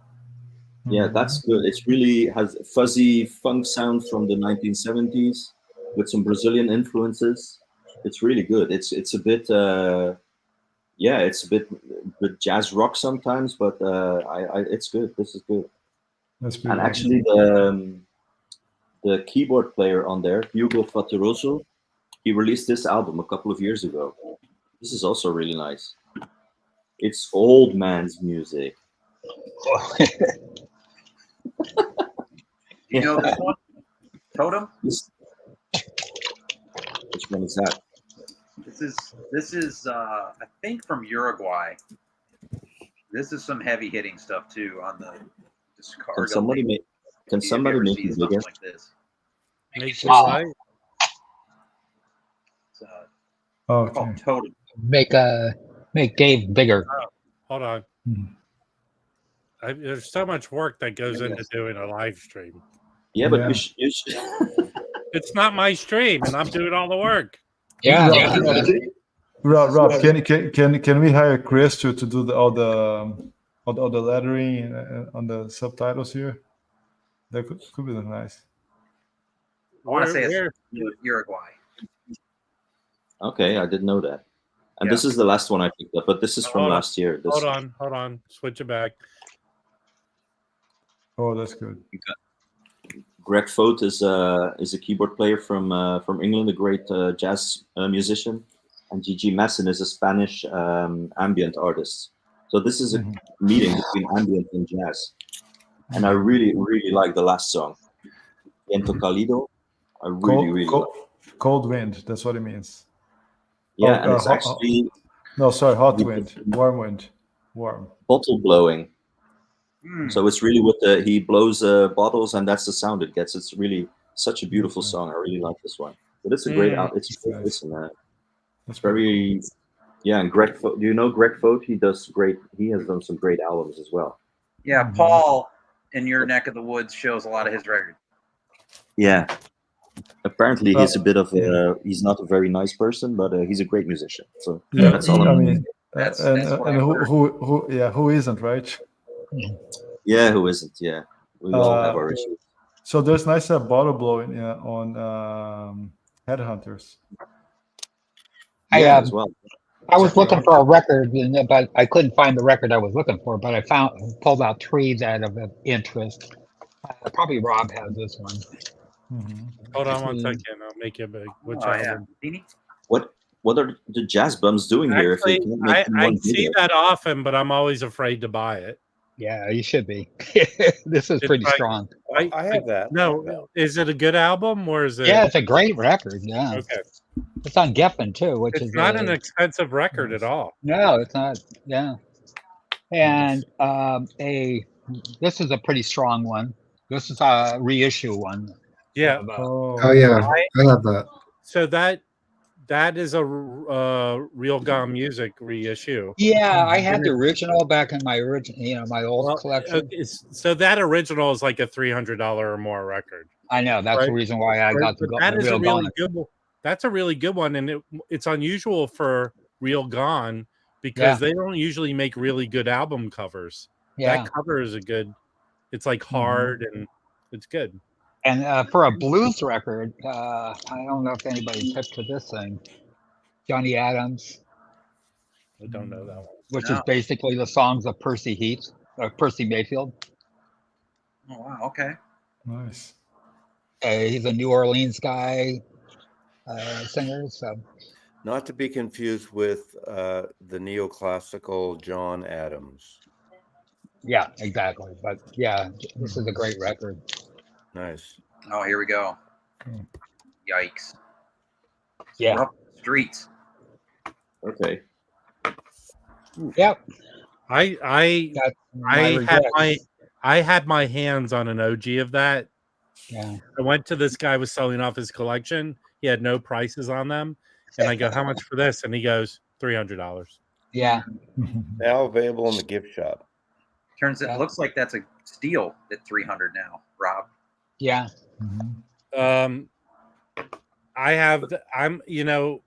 My whole philosophy is not really spending a lot of money when I buy records, but that reissue is fantastic. Yeah, I have it. And especially since even on green vinyl, it sounds fine. Right, and especially the Horace Tapscott, where I bought all the piano sessions, solo sessions. I've listened to those. Those are fantastic. Oh yeah, I got it. Yeah, that's a good reissue. Yeah. Stone. Yeah, That's like you said, you're paying $300 right now. Real Gone did all the black jazz, right? Yeah. Yeah. But that's a scammy Vinyl Me Please reissue. You can get the regular one cheaper. Yeah. Yeah. Oh yeah. Well, I got this one from Vinyl Me Please, the Rudolph Johnson. Yeah, this is my tap section. Yeah, so, unfortunately, you don't live in the U.S., Fred. That's tap section. Yeah, last year, Real Gone was selling all those for like $11 each or $13 each. Yeah, it was true. Bought all those. It was true. Yeah, well, they are all available here, but they're not that expensive. It's like 25 euros or something. I mean, they're all great, but the two Rudolph Johnsons are fantastic, and the Awakenings, those two are awesome. Those are the two best ones, I think. Yeah. Oh yeah. But I bought a lot of black jazz reissues in the 1990s, and they were practically all they don't really sound that good. I didn't pay attention then. Wasn't that done by that label you say you like, that British label? Soul Jazz. No, they did a compilation of black jazz, like Soul Jazz. Yeah. Soul Jazz records. Yeah. I think they put on Record Store Day last year, right? There was a comp of black jazz. Hey, Mike, are we going to do the album of the week soon? Yeah. Yeah, we actually should. I don't know how long I'm going to stay on because I have. Well, I haven't seen it. I didn't listen to it. Me too. Oh. Well, who listened to it? Did anybody listen to it? I did. I don't have that record. I know. I was thinking about this earlier that it may have not been the greatest selection because usually Fred at Sam Records puts samples up on his website for you to stream, but his website's down. It's shut down. It's shut down. So it's like if you don't have the record, you really can't enjoy it. Wait. I'm the only one who's fucking prepared, and now we're not going to do it. I'm going to do a Rob this. Has anyone heard update on Sam's Fred's condition? I did. Something came across that he's doing well. Yeah, I think I heard he pulled through. Yeah. Good. Yeah. Hey, can I just show them? Please. And have a during the stream conversation because I listened to both. Yeah, we can do it. Okay. So which ones did you have, Rob? So here. Oh, is it originally the Strata East? So this is not. This is actually a topic I'd rather talk about in a second, Dave. Yeah. But this is their Strata East record. Yeah, that's the first one when they got with Steve Cowell. Yeah. Okay, so this is the one that was the record that they said the record of the week that Fred reissued. It's a live concert from Paris in '76. I think it's actually the first issue, Rob. It's the first time it's ever been on vinyl. Yes. Yeah. And it's probably from a radio show, right? Mm-hmm. Because it's got the French, ink right there. Yeah. Okay, so it's basically them supporting this album.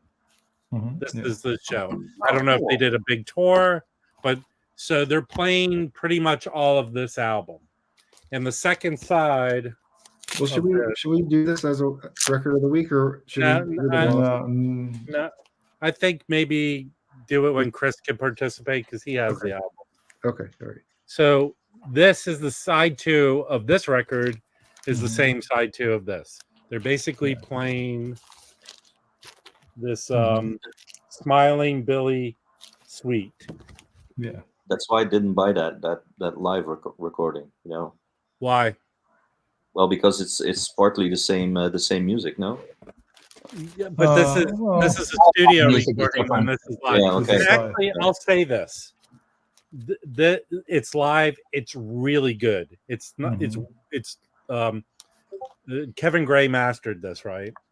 It's really a bright, great sounding, and it's different. He does. Jimmy Heath does some stuff on here that's not on the original song. Now hold on. On the original, do they attribute a marimba? Because there's definitely marimba on this record. Yeah, right here. Hold on. Here's actually they go through the whole. Actually, Tootie is playing flute on this. He's playing flute. Yeah, because I was a little confused. Yeah, he was a flute player to start with before. Yeah, but Stanley Cowell's playing marimba. No. Okay. I don't know. So also, this is the one song they do from side 1, Warm Valley. Right? Am I right about that? No, I'm sorry. Blue. This song. Sorry. The Watergate Blues. Okay. Yeah. So they play that, but this is the album they're supporting. This is one thing I wanted to talk about is this is an undetermined Strata East. But the rumor I heard, and I want to know if other people heard it, when Stanley Cowell needed money, he would do random pressings like in the 90s. And some people say they've done comparisons to OGs. They sound the same. So, Who's they? People on like Discogs and comments and stuff. No, I think he meant they as in the different pressings. Yeah. But they compared. They said they compared. Yeah, and it's also an interesting thing, Rob, about the cover because it was about racial issues and everything. It was plus that Jimmy Heath, he was not accepted to the army because he was too short. He wanted to go to the army, but he was too short. Wasn't he 5 foot tall, or is he 5'1"? He's very short. Yes. Did he produce that song? I wish I was a little bit taller later on. No, that was stop it. No, listen. If you were American, you could get away with that bad joke. It's Belgian humor. You don't have to laugh. That's like Mazy jokes. Yeah. No, but Mary jokes. But actually, I mean, Tutti, he liked like acting and being in comedy. He actually quit the band for some time to try something in Hollywood, and then he came back from 78 to 82. Hey, Mike. Yeah. So, your impressions on the Ghost Trees album? I listened to. I didn't listen to everything. I listened to the first album, and I really enjoyed it. I thought it was cool. It's not like anything else, is it? Yeah, I need to re-listen to it again, but it I don't know. I thought it was fantastic. Which one are you talking about, Dave? The one that just came out, or the other one? Yeah, this just came out today. Yeah, I have it downstairs. Yeah. What is that? So these are friends of mine here in Charlotte. Oh, okay. And Mr. Brent Bagwell. Dave, Mike Notes and Tones sent me their first album, and I thought that was really good. That was probably their third album. Okay. Oh, that's good. And if you go to the label, label's website, their other records are dirty cheap, like 10, 12 bucks, something like this. This one, right? Yeah. Yeah. This is very good. Train Tracks in Charlotte. Yeah. I recommend getting this. Good. And then Dave, I saw that you recorded them at where was that concert at? That was at Premium Sound Record Store. Okay. They share a space with Gold Tone Workshop, which is a guitar shop here. Yeah. And it was a great show, and people are still coming in and out, like bringing amps and guitars in to get fixed and stuff. Yeah. People are coming in to buy records, and the lead singer guitarist of the band Buzz Oven came in. I hadn't seen him in 25 years. Oh wow. So that was awesome. But the show was great. Yeah, there was like a bunch of people bought their record, and they played the entire album cover to cover. It's a double LP that they recorded with Maureen Sickler at Rudy Van Gelder's. This is the second time they've recorded Rudy's. It sounds incredible. And yeah, they put a lot of work into this one. It's been 2018 they put out a record, so this is 6 years in the making. Yeah. And what they're doing now is they're touring record stores in North Carolina to promote the album. So they're playing like All Day Records in Carborough. They're playing in a record store, I think, in Asheville. It's like Premium Sound here. It's a really cool way to kind of promote your deal. And it's just a 2-piece, 3-piece has grooves. They can go and set up anywhere. You just really have to have enough room for Seth's drum kit, and off you go. Which this kit's kind of small. It's not that big. Yeah, it's not that. Yeah, but it's cool. It's so it's tenor sax and drums, and yeah, they're great. I mean, I really enjoyed what I heard. So, yeah, and they've been doing it for many years. So yeah. Felipe, are you gonna pick it up? Felipe, will you pick it up? You think? Yes, I've been looking at those their records. Probably gonna pick up this one and a couple more. They're very cheap on Bandcamp. If you go to their Bandcamp, it's really cheap. Yeah, I'm on it now. Let me see if I can drop a link. They have there's a 7-inch that they put out as a big band. That's fantastic. And there's also a 10 that's difficult to find that has a whale on it. It's a picture disc. Okay. Mike, will you yell at me right now, please? Yeah. Thank you. Do Gravity. Yeah. First. For sure. This is the second album. This is my local neighborhood here. Looking for Tug Harbor, the venue. Yeah. When we had snow here in Charlotte, which is kind of rare. Yeah. Oh, right. Fascination is the second full length. They're really sticking to that design, aren't they? Oh yeah. Right. Yeah. Hey Felipe, doesn't that sound like someone gargling water when you put the somebody? I don't know, Dave, if it's Dave or I got nothing to do with that. I know, but doesn't it sound like that? The we do a rinse. a little static. Yeah, that's a fantastic one. Yeah, it's good. I dropped the link to it if anybody wants to go stream it. It's killer. Okay. Yeah. So I got some stuff that came during the week. This one I picked at the store. I haven't showed this one yet. This is a good one. That's the only one that's going to be in my dusty section for today. That's the Pharoah Sanders. Great record. Wow. This is pretty cool. That's the OG. It is really good. I liked it. It's a great lineup too. Let's see if I can open it. That's you guys. So it's Pharoah Sanders, Woody Shaw, Gary Bartz, Lonnie Smith, Cecil McBee, Clifford Jarvis, Nathaniel Bettis, and Anthony Wiles. Killer record. Really good. I will not forgive myself for not buying that from Vinyl Me Please, because I've been a member for so long and I kind of missed this one. I don't know how I did it. But. Okay. So now let's turn the page and let's live in the present. So this is a really good one. A recommendation from Mike Notes and Tones, because I think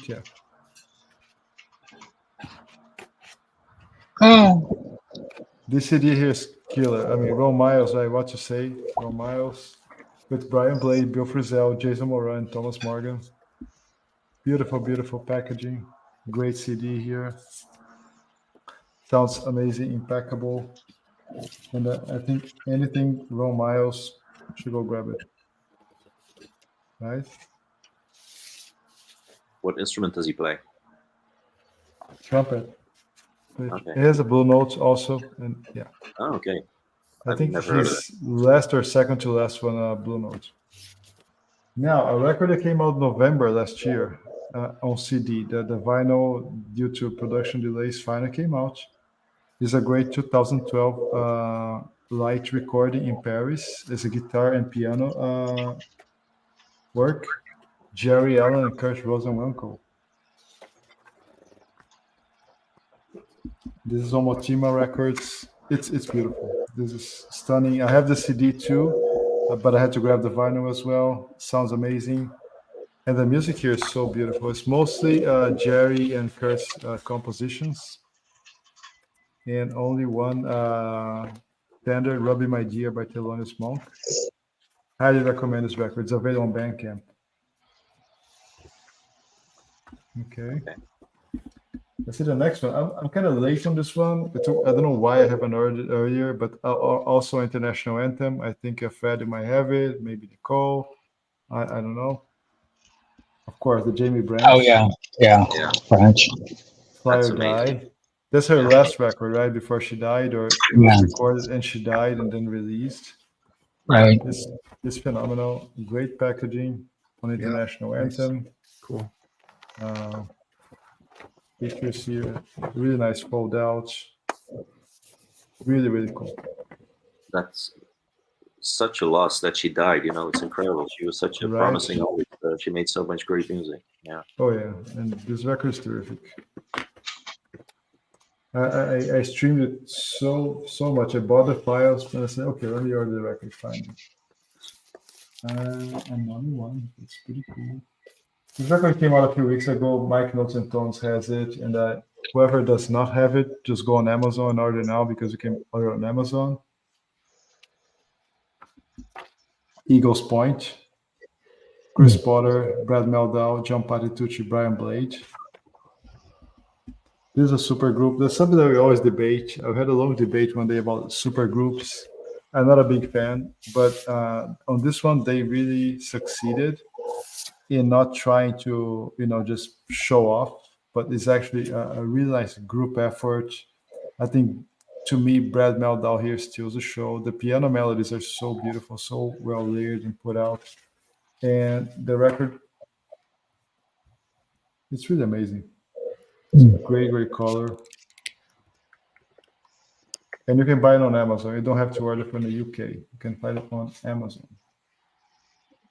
One more came out last week, and I finally got my copy. And I think it's probably her best effort so far. Melissa Aldana, Echoes of the Inner Prophet. Nice. She's here with, she co-produced and co-wrote most of the songs with Lagerlund, terrific guitar player. Amazing record. It's about Echoes of the Inner Prophet, of course, as a title. It's about this internal search, soul-searching life experiences. And to me, the best song is Ritual, the first one on side B. Has such a beautiful, delicate bass solo. It's very, very introspective record. Highly recommend. If you like her previous work, this is gonna top it. Hey, Felipe, I have a question. Yes. It might be a weird question, but do you play music in your practice at your dentist office?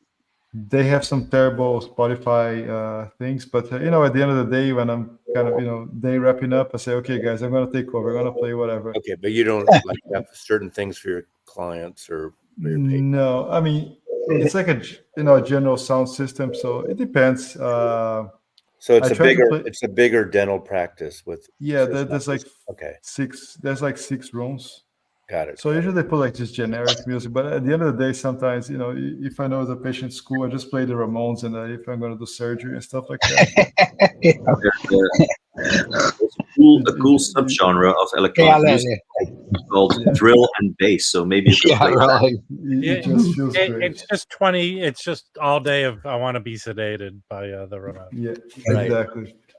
And this That was actually this funny, Rob. record, First thing you said funny in about a month. I like it. yeah. Mhm. Or Nirvana. I like to You go realize I have Nirvana the as well. power to kick you out of the stream. You now. totally do, and you might very soon. So I'm almost hitting a wall. this also came out last Friday. I finally got my copy today. It's on Amazon as well. Another record I totally recommend. Tony Coffey, and Alina Bechinska. Oh, nice. Wow, what a beautiful cover. I like the cover. Yeah. Yeah, This right. this is amazing. So it's a dual record, saxophone and harp. Ooh. And there's some collaboration here with Muriel Grossman playing tampura, which is this Indian instrument here. So let me ask, where do you get turned on to this music? I think Not this specifically this, but all this new, because you are one of the few people that opens up to a lot of these new things, which is great. I love it. to me, Mazy, it's like, I think it's great. I have a great collection. I have I like old Blue Sure. Notes and stuff.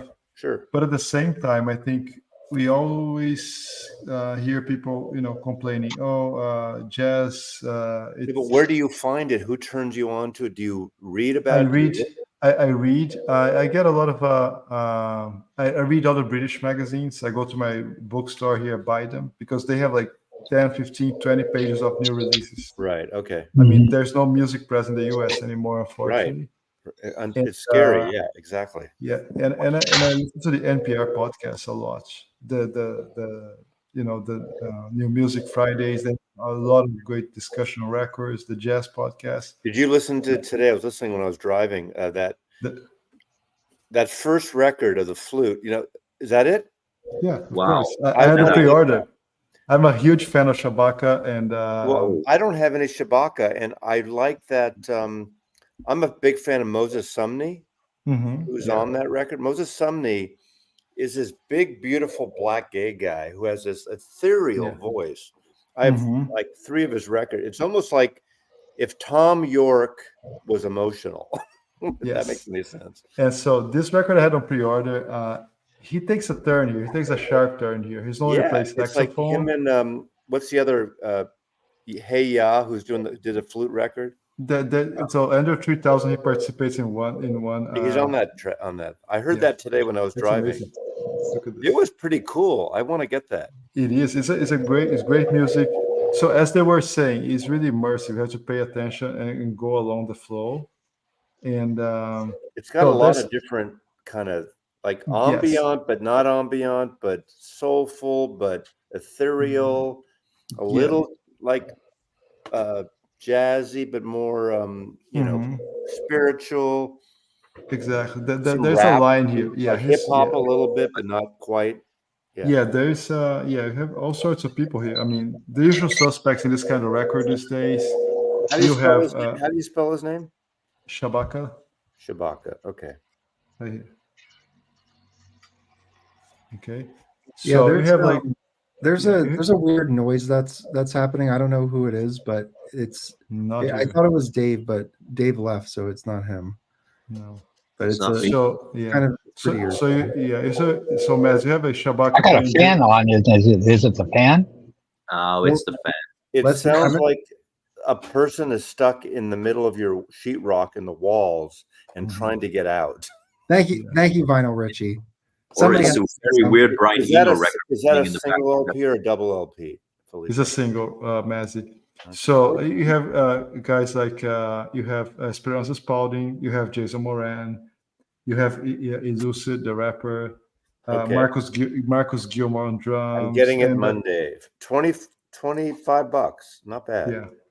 And he plays really interesting instruments. He plays clarinet. He plays one track with saxophone, but he plays a lot of shakuhachi, which is a Japanese bamboo flute from the 16th century, and he also plays sviro, which is also a Slavic type of instrument, like Russian, Belarusian. The flute is the new Les Paul.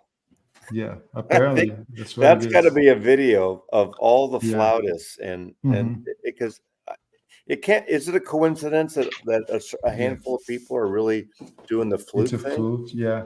And Shabaka, Maz, if you search for it, there's a video, a whole show from December in London. He played Love Supreme, like 4 drummers. It's amazing. It's Wow. totally worth watching. Okay. Yeah, And a little side note, Mazy. You know the drummer from The Smile, Tom Skinner. Yeah, from He was Kismet. What's it called? yeah, that's his other Sons band. of Kemet. with the Shabaka Yeah. Hutchings as well. So that was one Right. of his band. Right. Yeah. Yeah. But he put them all on hold to focus on his Now solo. I have a bone to pick with Mike Notes and Tones because apparently someone was sent a record that he should have sent to me. I can't remember what it was. But you sent Rob a record? Was it Rob or just like the other day? Like really? Come on, Mike. He sent me a record. That's yeah. And what record was that? It said it had a thing that says Mazy on it, but I Felipe, can I ask a question about the Shabaka record? Is it a tip-on jacket or is it just No, it's a regular, but it's a really thick. I just ordered it.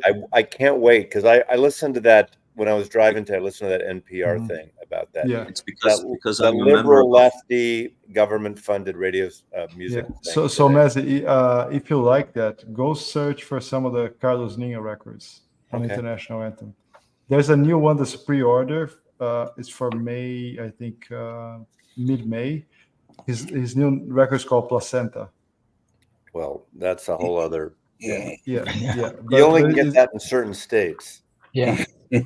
Okay, I'm waiting for the guy to bitch about me. Yeah. Oh, Lordy. I saw that. Yeah. No, I didn't want to say it out loud because I shouldn't do that here. That's I know. I read. I just put a link on the chat. Yeah, I just put a link on the chat. Felipe, the cover itself is amazing. The reason I asked Felipe because I'm a member of Final Me Please, and Final Me Please is doing like a kind Special of other on alternative version of Shabaka. Yeah. So I think I'm gonna get that one. Yeah, because it's like $55, but I don't know how much do you pay for that one. 20 something. Yeah, 25. But wow, okay. Yeah. I just ordered it on Amazon for $25. It came out to 27 something and that. Yeah. Okay. But I had a pre-order for a few months, so it just popped up today. I didn't know anything about it until today. Yeah. It's great, man. You're gonna like the kind of stuff. What I heard I like because it's really interesting. It's unique. They kept stressing, well, it's not really ambient. It is kind of ambient. Some of it, at least. I'll just let you know, Mazy, your copy sounds amazing. Mike, what you're trying to be funny, but that wasn't fun. I don't understand what the premise of your comment, Rob. The record that Mike sent to me instead of you. What record was it? I don't know what he's talking about. I can only say that Shabaka is touring. If Shabaka is touring the United States, I've seen him live a couple of times with his different bands and solo, and he's phenomenal. Hey, I don't know if Brooks is Brooks went to Knoxville to Big Ears, and he just played Big Ears. So I'm curious if Brooks saw him. Yeah, he's amazing.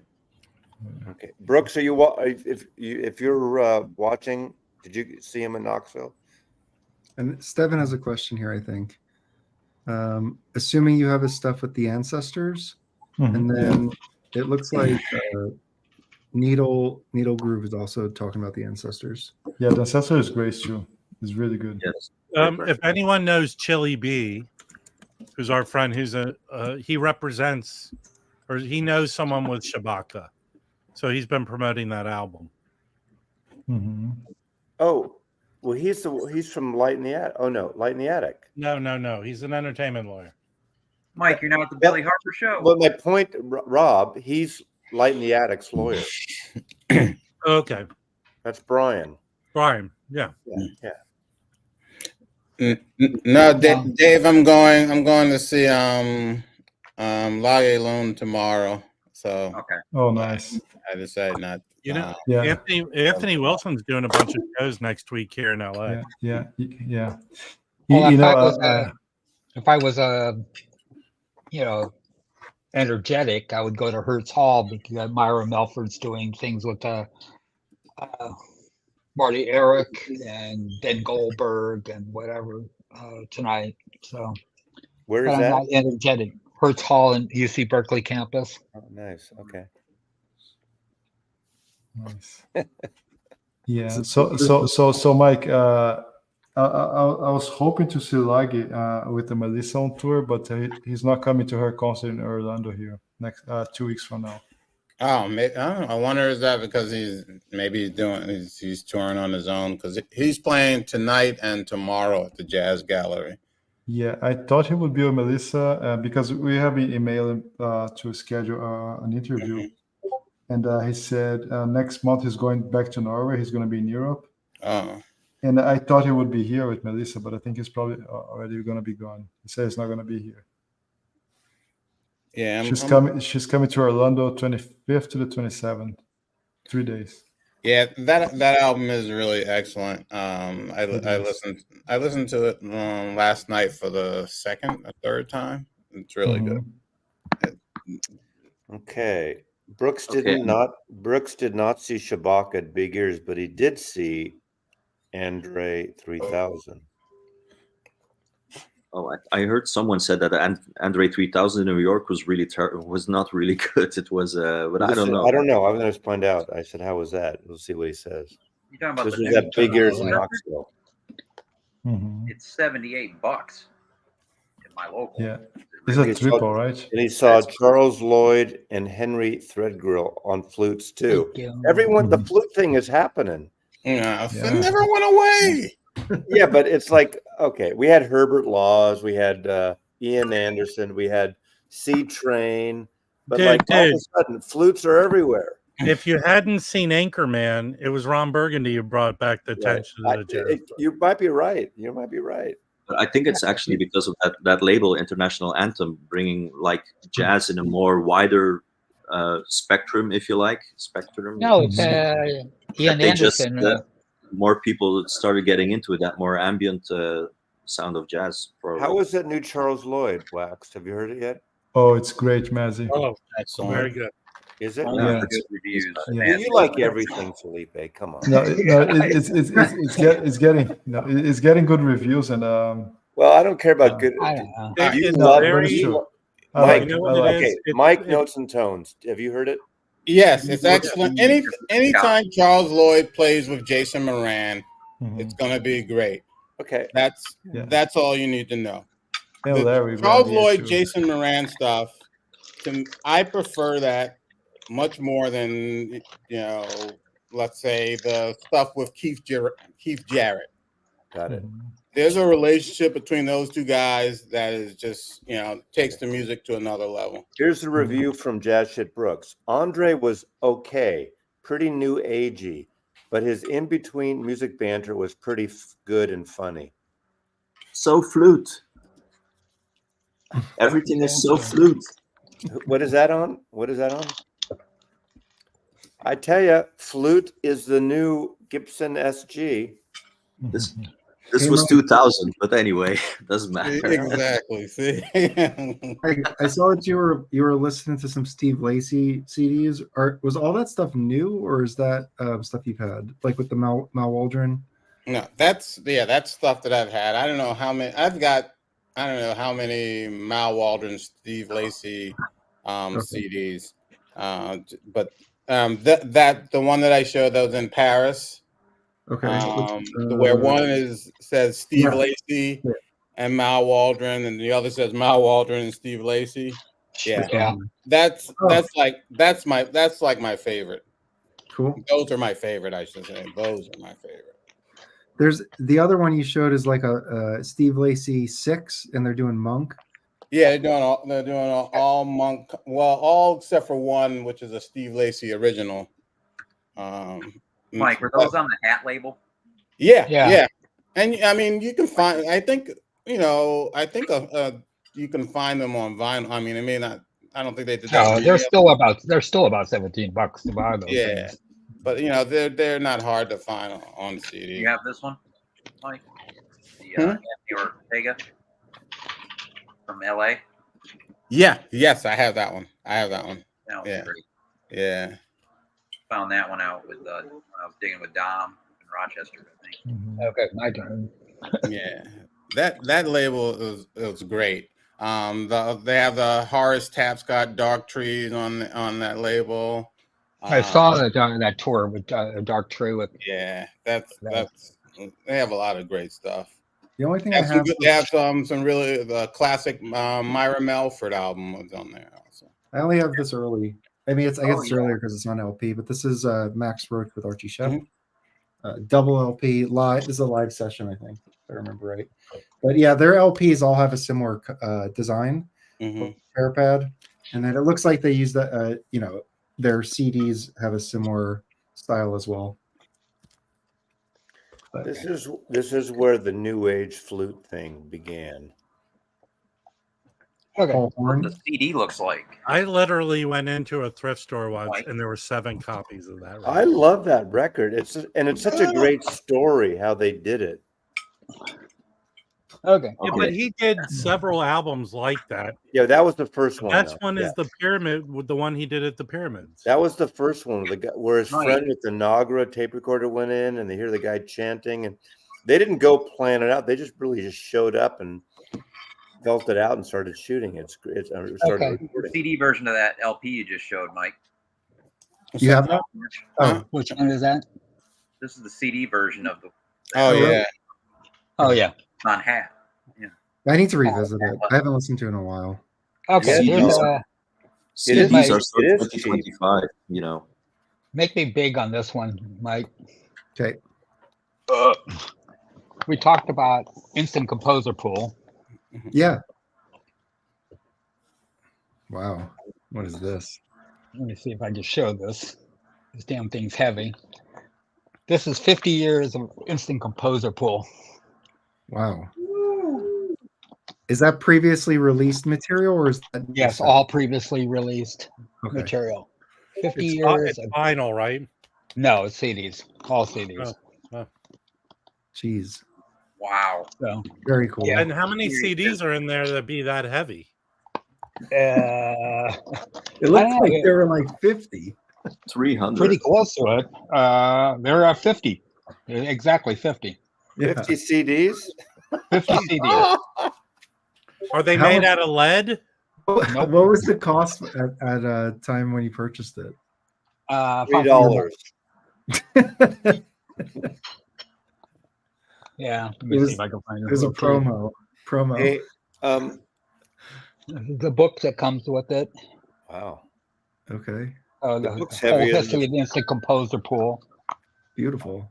That's Uh, great. Now, who is part of that?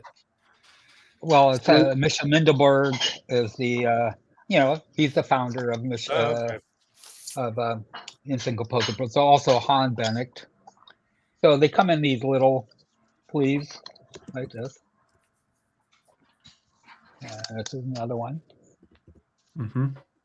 So Teach the Belgian guy something. What is a composer pool? Instant Composer Pool is a group that came out of Amsterdam back in the Okay. 60s. Oops.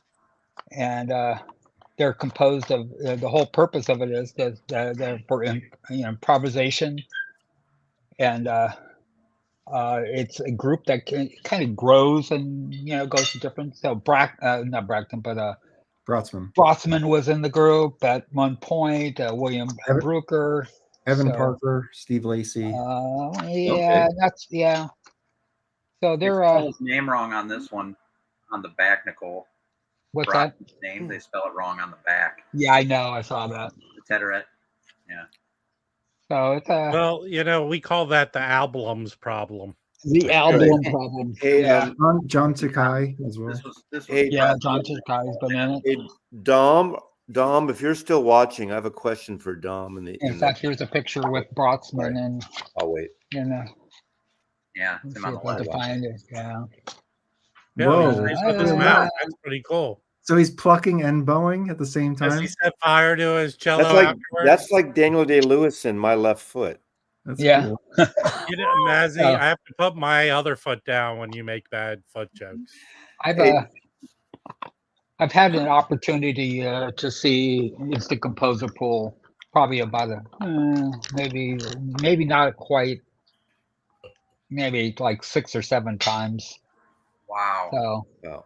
What were their shows like? oh, they were great fun. It's like it's like Art Ensemble. If you ever saw Art Ensemble was their little motto is ancient to the future.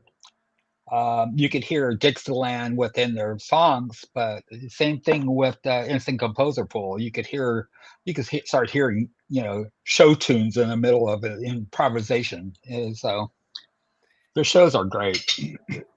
They I want to ask Dom a question. Can you bring me up here for a second? No, you're at not allowed. at this record show in San Francisco. Okay, no. I saw this record. Oh yeah.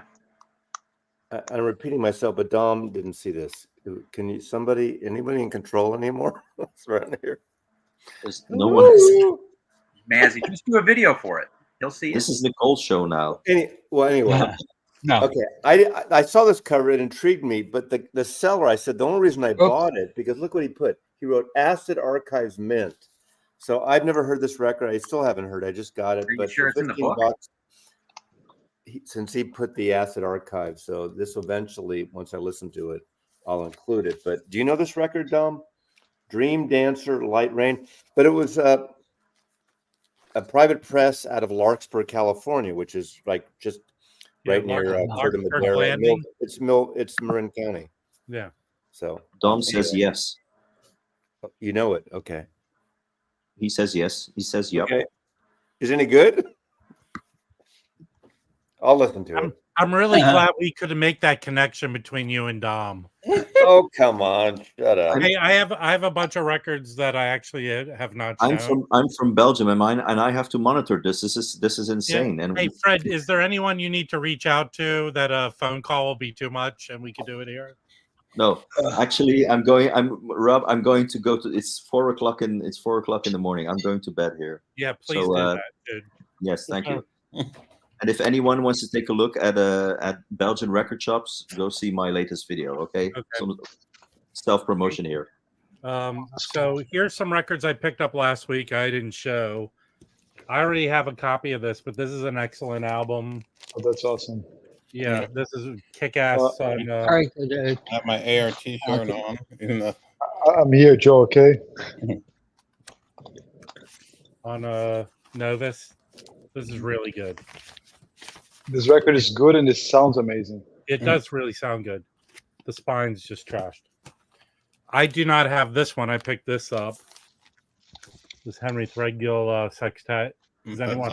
Yeah, I have that. Yeah, that's. I like this one better, actually. You like this one better? Yes. Come on. And I'm gonna swap out my copy because this is in better condition. This with Stanley Cowell, Jimmy Hop. Okay. Good. Okay. And then I think I sold this I had this, and Paul bought this from me, so I picked it up again. I fell apart. Yeah. I mean, it's basically art ensemble, right? And then this one is a really pricey record, I think. I know. I love somebody's ordering their cutlery or putting away their. Well, we're sharpening our knives for you later in the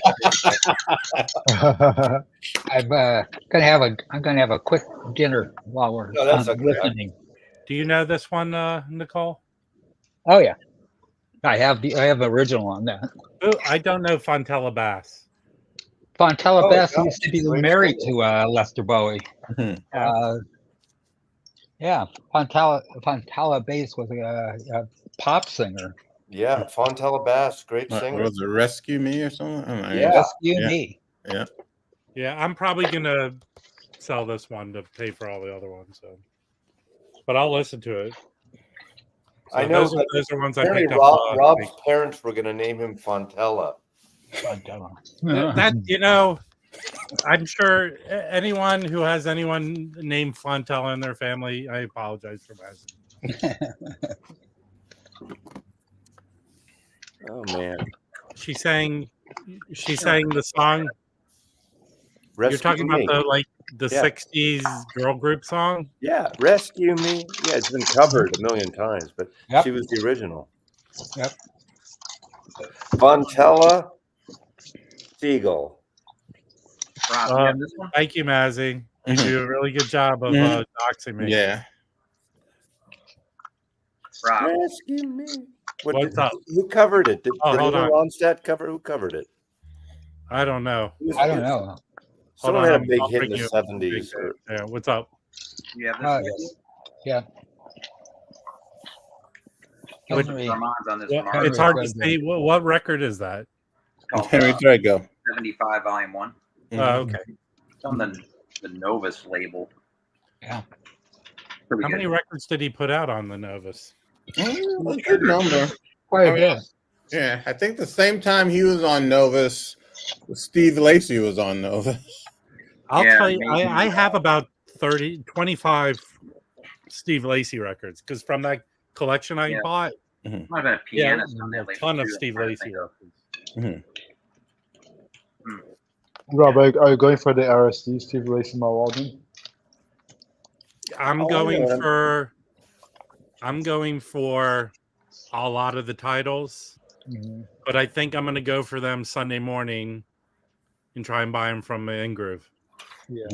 Remember Sounds that like a George cool- You Harrison mark them song? down the day after, Rob? Yeah, I don't want to wait. I'm going to go to like Record Safari that has everything 25% off. I might go to another store, but I'd rather give Mike my money, support him. I like to think about that ratio, like when you get like a record or a CD out of like 10 tunes, like 6 are good or 5 or 8, like the good to crap ratio. I think this Record Store Day is really good. The ratio is really good. Remember there was that George Harrison song called This Song because of his lawsuit, and Monty Python in the break says, "It sounds more like Sugar Pie Honey Punch. No, it sounds more like Rescue Me." That's where. Well, wait, is this a humor that only works on Beatles streams, Mazy? No, but they reference "Rescue Me," the Fontella Bass song. I think Felipe, I want to get definitely the Sonny Rollins. Now you've listened to the whole Sonny Rollins, right, Felipe? Yes. They all It sound is good. good. Yeah, they all Yes. sound good, Rob. Yeah. I think, this year I haven't heard anything that's like really This crappy. came before I left, and I haven't listened to it yet. So. Well, listen to it. That's a Hold I on, will, let me I mute will. my big. No, that's fine. That's fine. I Oh, just, Delphina made commented in the, and I just wanted to show the Steve Lacy recording.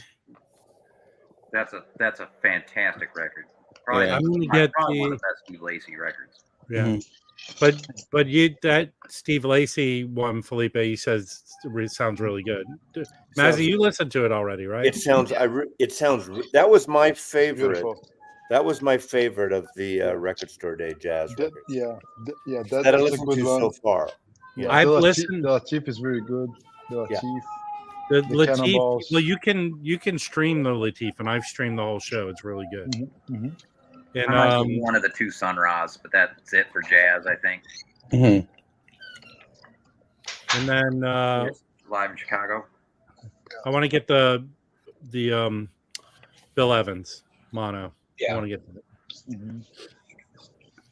Yeah, That's I like the Chet Baker too. I mean, Well, it was Mazy didn't like the Chet Baker, right? it was different from what I expected. For me, it sounded good, but for me, it had Chet Baker was great when he sang, but what's his name? Jack Shelton. Jack Shelton. When he was singing, it was like he did a shtick. Now Yeah. maybe you'll like it, and maybe it's just me. I remember a shtick from TV. How about putting that in my pile, Mazy, or did you give it? I to someone? already promised it to someone else. I am giving it away, but I would have. No. I mean, I'm not going to sell it. I don't sell shit like that. Okay, If I get it free, I'll pass it So along. the Rosetta type is really good, Mazy. You're right. I love that. I think the weakest of the bunch is the Jack McDuff. I don't know if you got that one. Did I get that one? Let's see. I don't Felipe, think- did you guys end up giving away that Rosetta Tharp or no? No, we are still planning how to do it. Yeah. These are the ones that I haven't heard yet. I haven't heard That's what I'm this. gonna get, I haven't heard Yeah. Rollins. I haven't heard Shelly Man and his men. Chris said it was listened to good. that and was praising that. Said it was It's good. good or bad? Good, Chris good, liked good. it, yes. Okay. Chris liked it. And I haven't heard these two. These are good. I heard one's good, one's not. One's good, one's bad. That's what I heard. Oh, I did get it, but I haven't heard it. This. Yeah, that's it. That's a good cover. Yeah, and it's live in Seattle. Ain't no sunshine, isn't that? Ain't no sunshine. Yeah. Right? I'm almost certain that probably sounds pretty cheesy. Yeah, it was just not for me. didn't It like sounds it? good. You didn't like it? Sound quality is good, but the music. didn't- I'll listen to it. If I don't like it, Rob, you have first dibs. No, give it to someone who wants it, please. Well, I might like it. We'll see. Yeah, but to me, I think the one I kept was the Artatum.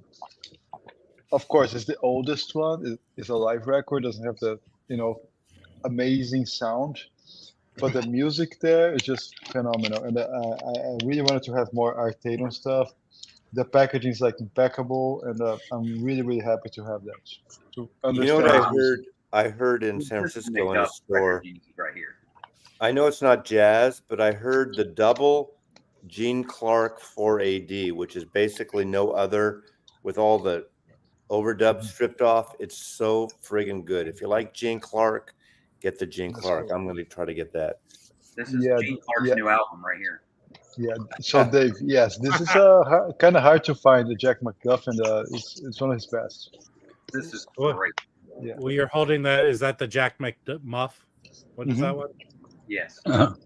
Sophisticated. Jack McMuffin. Hey, Mazy, what about the Grateful Dead box for this record store day? What do you think about You this know, what year was it? I forgot. one? 89, I think. Yeah, I think I'm going to finally pass on one. This is very superficial, but I don't like the artwork. Yeah, me too. that's So I'm not going to get it. Rhino. It's And a I Rhino. love Grateful. I don't get every one, but I usually get them. I'm not going to get this one. I was happy last time because they finally finished the fourth night of the Fillmore West 69. right. Yeah, so I'm going to probably pass on that. I don't know other than the jazz titles which ones people are looking for. I think there's a couple things there. Rob. There's one British one I want. There's a David Sylvian, but it's 9 UK. horses, but it's only Oh, UK. Okay, so here's something I found out. Remember when I can get it, Mazy. We'll talk later. Remember when we did the record store deep dive? The Japan had those Bill Evans. I think it was like his last show at the Right. at that Those club are in coming out in Yeah. Europe. Light in the Attic will be selling those. Also, Probably Elusive gonna- Disc will be selling them too. Okay. All right. Okay, so you can get them, but they're not cheap individual records Got it. though. I forgot. I don't even remember now, but yeah. So for Record Store Day, there's a Mudhoney kind of box coming out, which I like. And Soul Jazz, sorry, the British label, they're putting like a collection of like really obscure punk bands, like 1977, 79. Parliament, yeah. There is now. People will mock me, but there is a Little Feat or not a Low George that I want. No, Mazy, we don't need a band to mock you. Come on.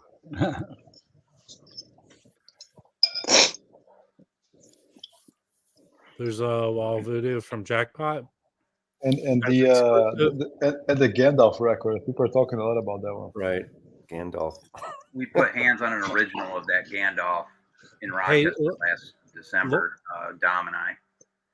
But they I wanted haven't heard it. I haven't heard it yet, Lawrence.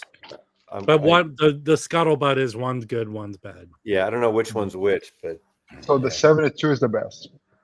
72 All right, is the best. 72 is the best. Yes. Right. And you know what? Here's the deal. And I'll be real with you guys. Here's I'll be the the only deal. one up there. In about 2 weeks, most of these are going to drop in price. Some of these stores on Discogs are going to lower. If anyone happens to be in Mill Valley, California, Village Music, that guy over by his record store, he he has bins in front of bins, but then but does he? his justification is the bins in front have wheels, so you can move the bins away.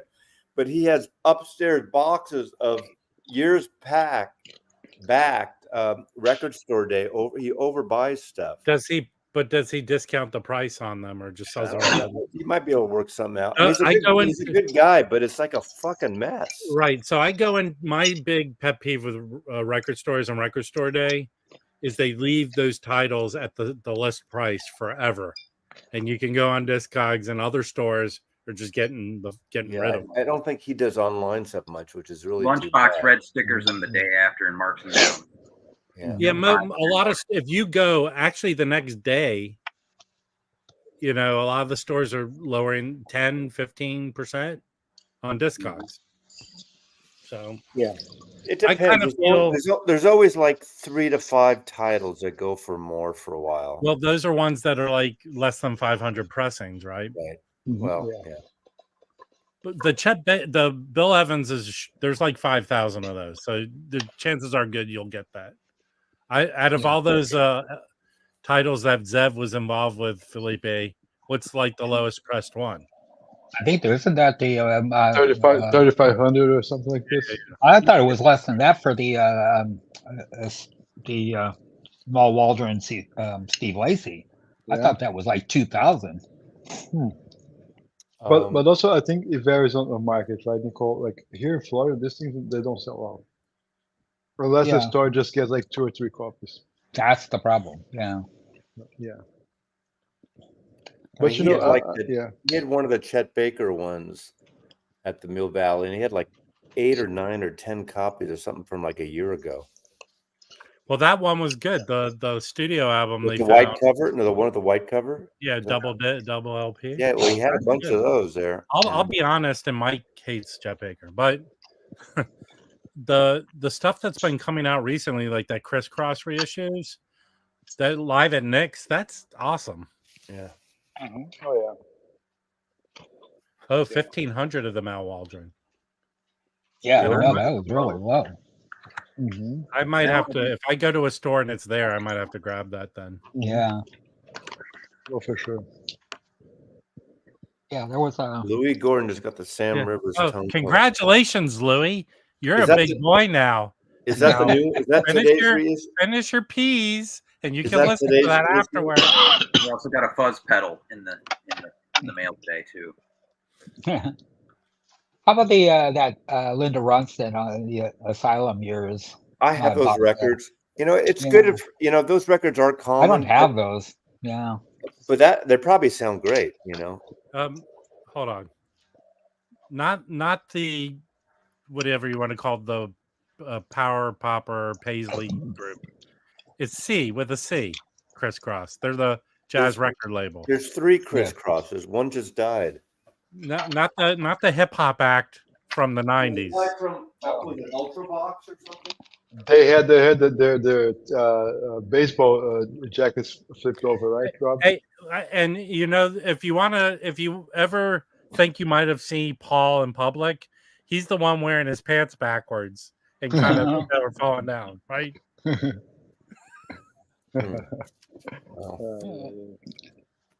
Too many records.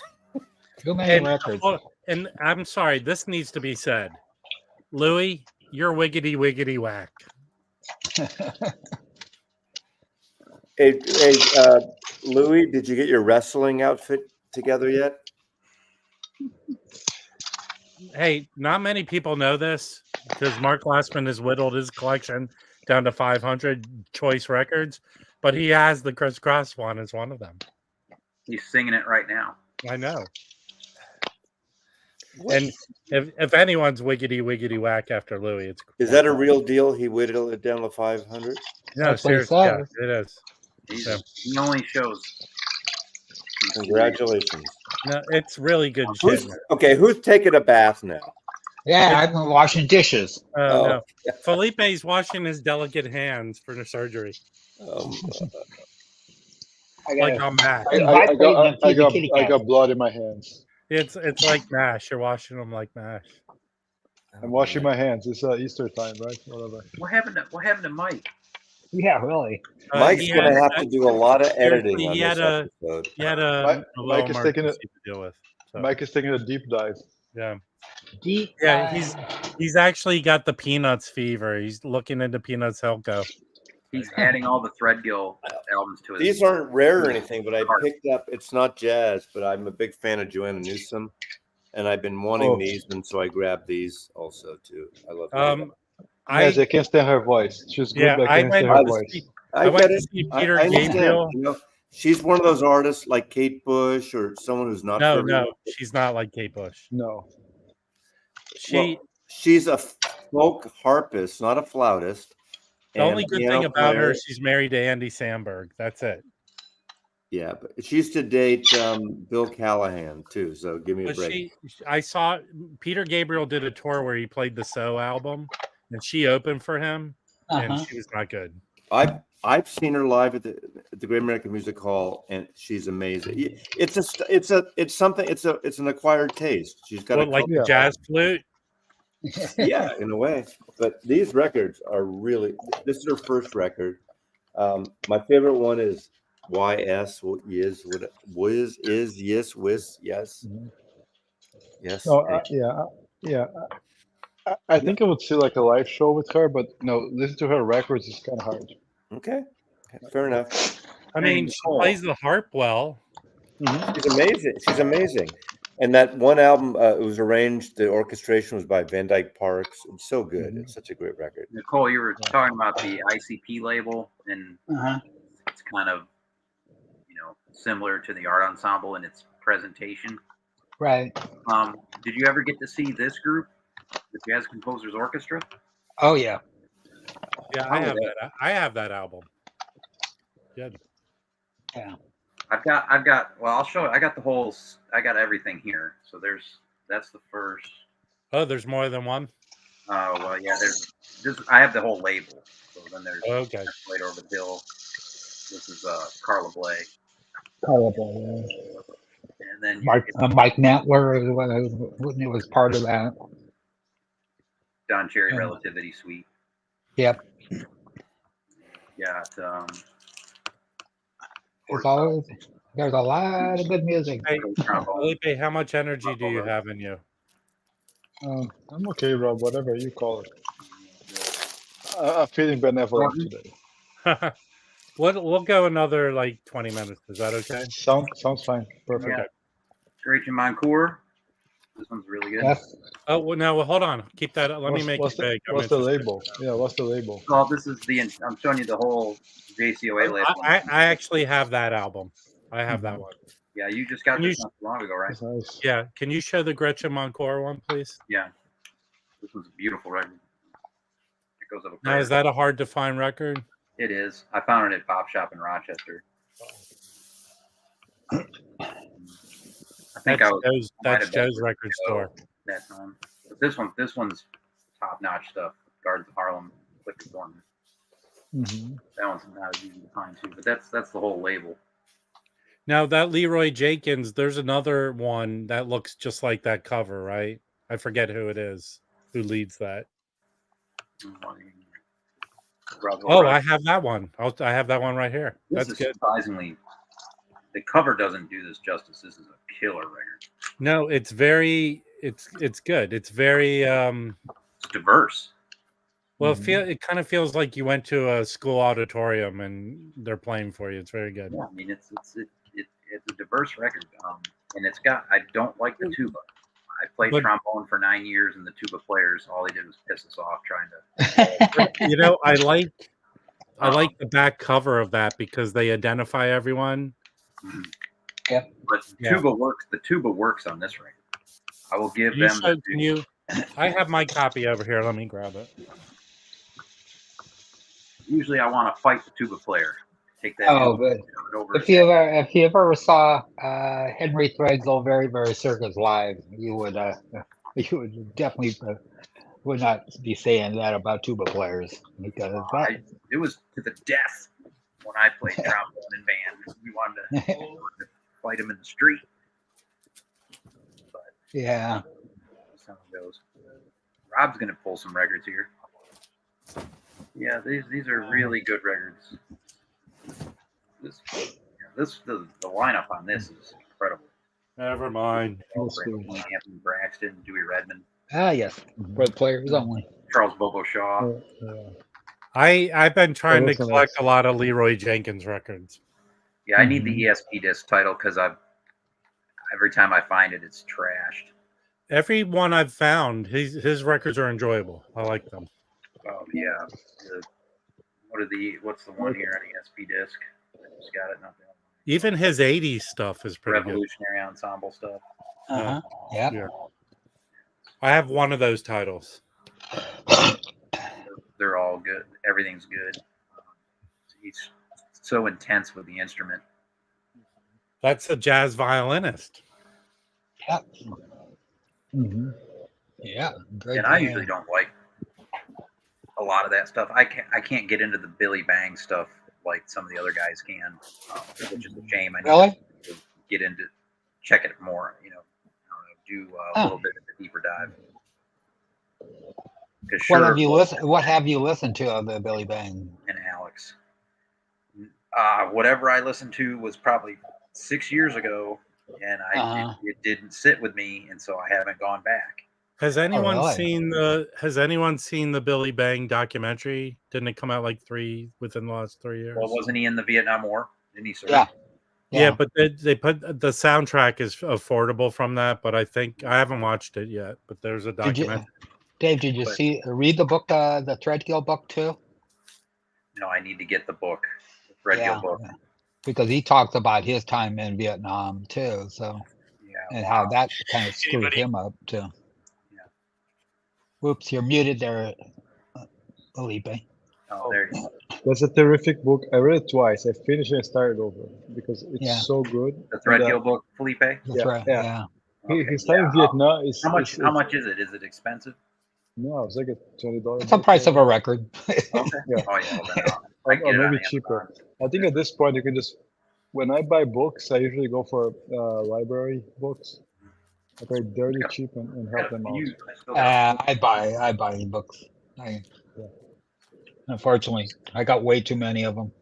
Yeah, no, I like them. This one's on the Amsterdam scene. I got that. Yeah. Oh, I saw that one. I think a show a couple weeks ago. I actually ordered myself. That's a paperback. I got it. Yeah, this is the paperback. Yeah. I So forget where I found it. So and for the record of the week today, it did not happen. I actually ordered a book. It's called Walking with the Giants by Jimmy Heath. This one I suggest everybody go out and get. Because this is one of the VC's own writers here, Roger Coleman, who did Sun Ra Sundays. Yeah, I got that also. Yeah, Sam and Bird have a free jazz duo. I got the electronics in it. New Dutch Swing. Oh yeah. Hard copy. Oh wow. Great. Yeah. That, like I said, I buy books because I love them. Yeah, that's Problem, the only I way have to a hard learn. time getting rid of them. Yeah. Oh yeah.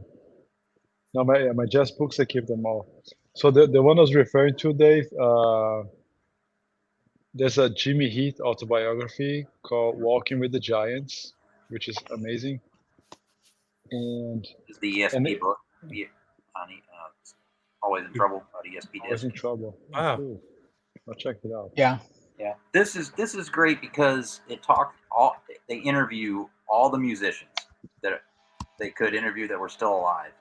And so you get their take on the label, the owner, and it's interesting. Some musicians have bad memories, and some have good memories. It's kind of all over the place. The ones that got paid have good memories. Yeah.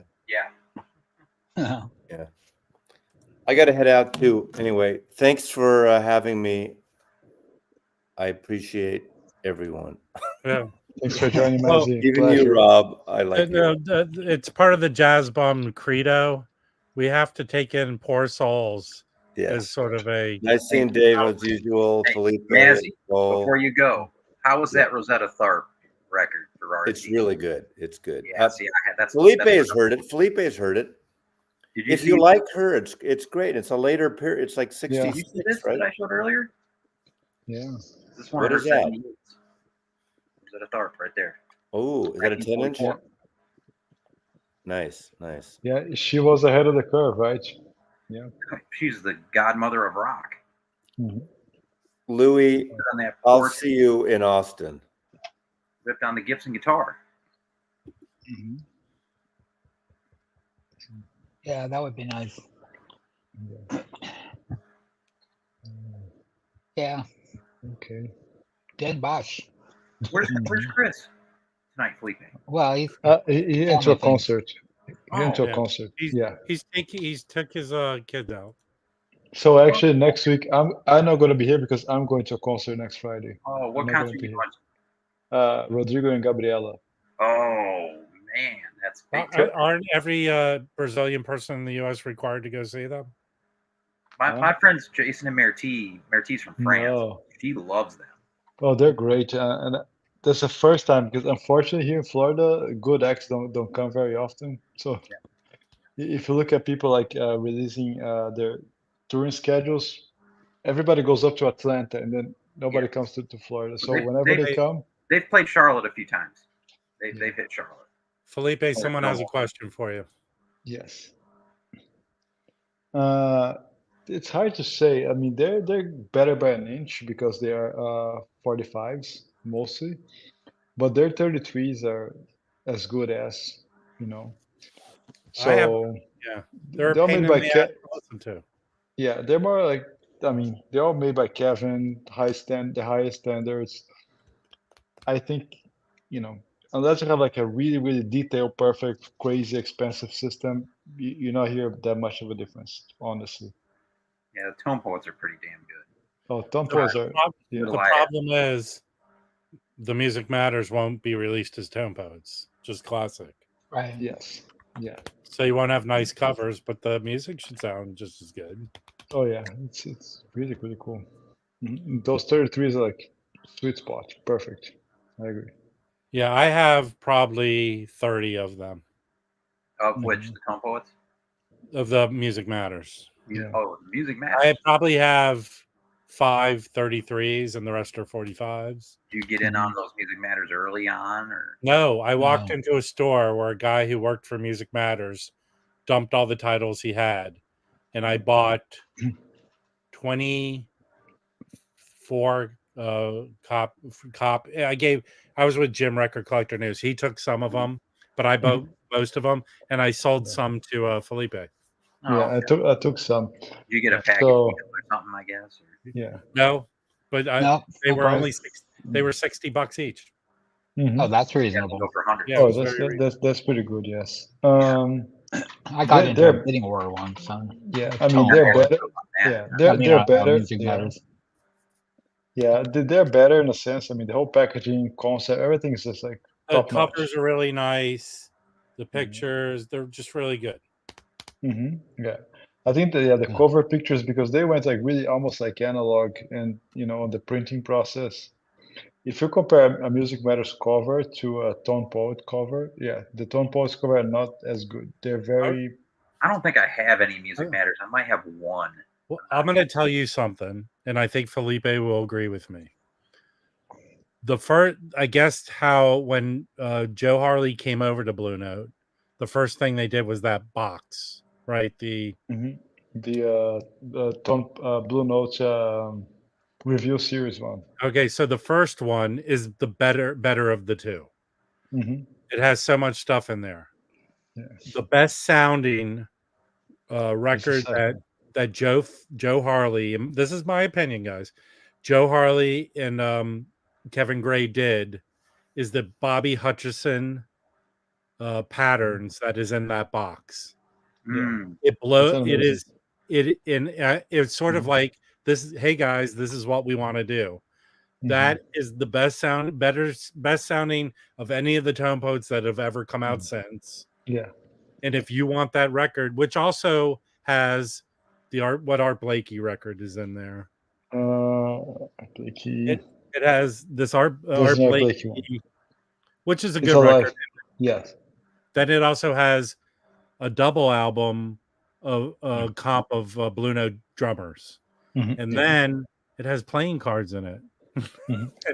and then or trading cards. Then it also has a CD in there. Mhm. That, Yeah, how much is the box right now, or is it sold out? it's $200. It's Yeah, so the Arcan, African. they're about to announce the third one. When they announce the That- third, the second one's gonna sell out. So I'm don't telling sleep. you, Felipe, you can either tell me I'm wrong. When you listen to that Patterns, your jaw hits the ground. That's how Mhm. good that record sounds. What's It's the amazing. cover look like on that one, Rob? I don't even know where I have it. It's here. I'll pull it up. A picture of it. I'll bring it. I have it. Okay. I know it's 200, but you get your money's worth with that box. There's so much crap in it. But that record, I'm telling you, it's crazy how good that record is. There's a That's few how good Hutcherson's Stone Poet. Blue Notes that I've been looking for years that I just never see in these parts. Which one? There's a few Hutchersons that I never see down here. Okay, so that's the box. Hmm. You haven't opened it? That's the No, I have Blakey two. box. Oh, You have two. Yeah. so well, yeah, but where's I got the two other of I got two of other things, but not I'm Wow. telling you guys, Okay. it's so worth it. okay. Yeah. I'm going to be True Confessions. Uh-oh. I got 2 copies of the AP Bill Evans box set. Wow. The How did- $600.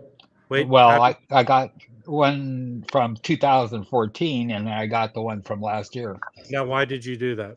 I don't know. Have you compared them? Yeah, I kind of like the more current one. So here's the Yeah. scuttlebutt.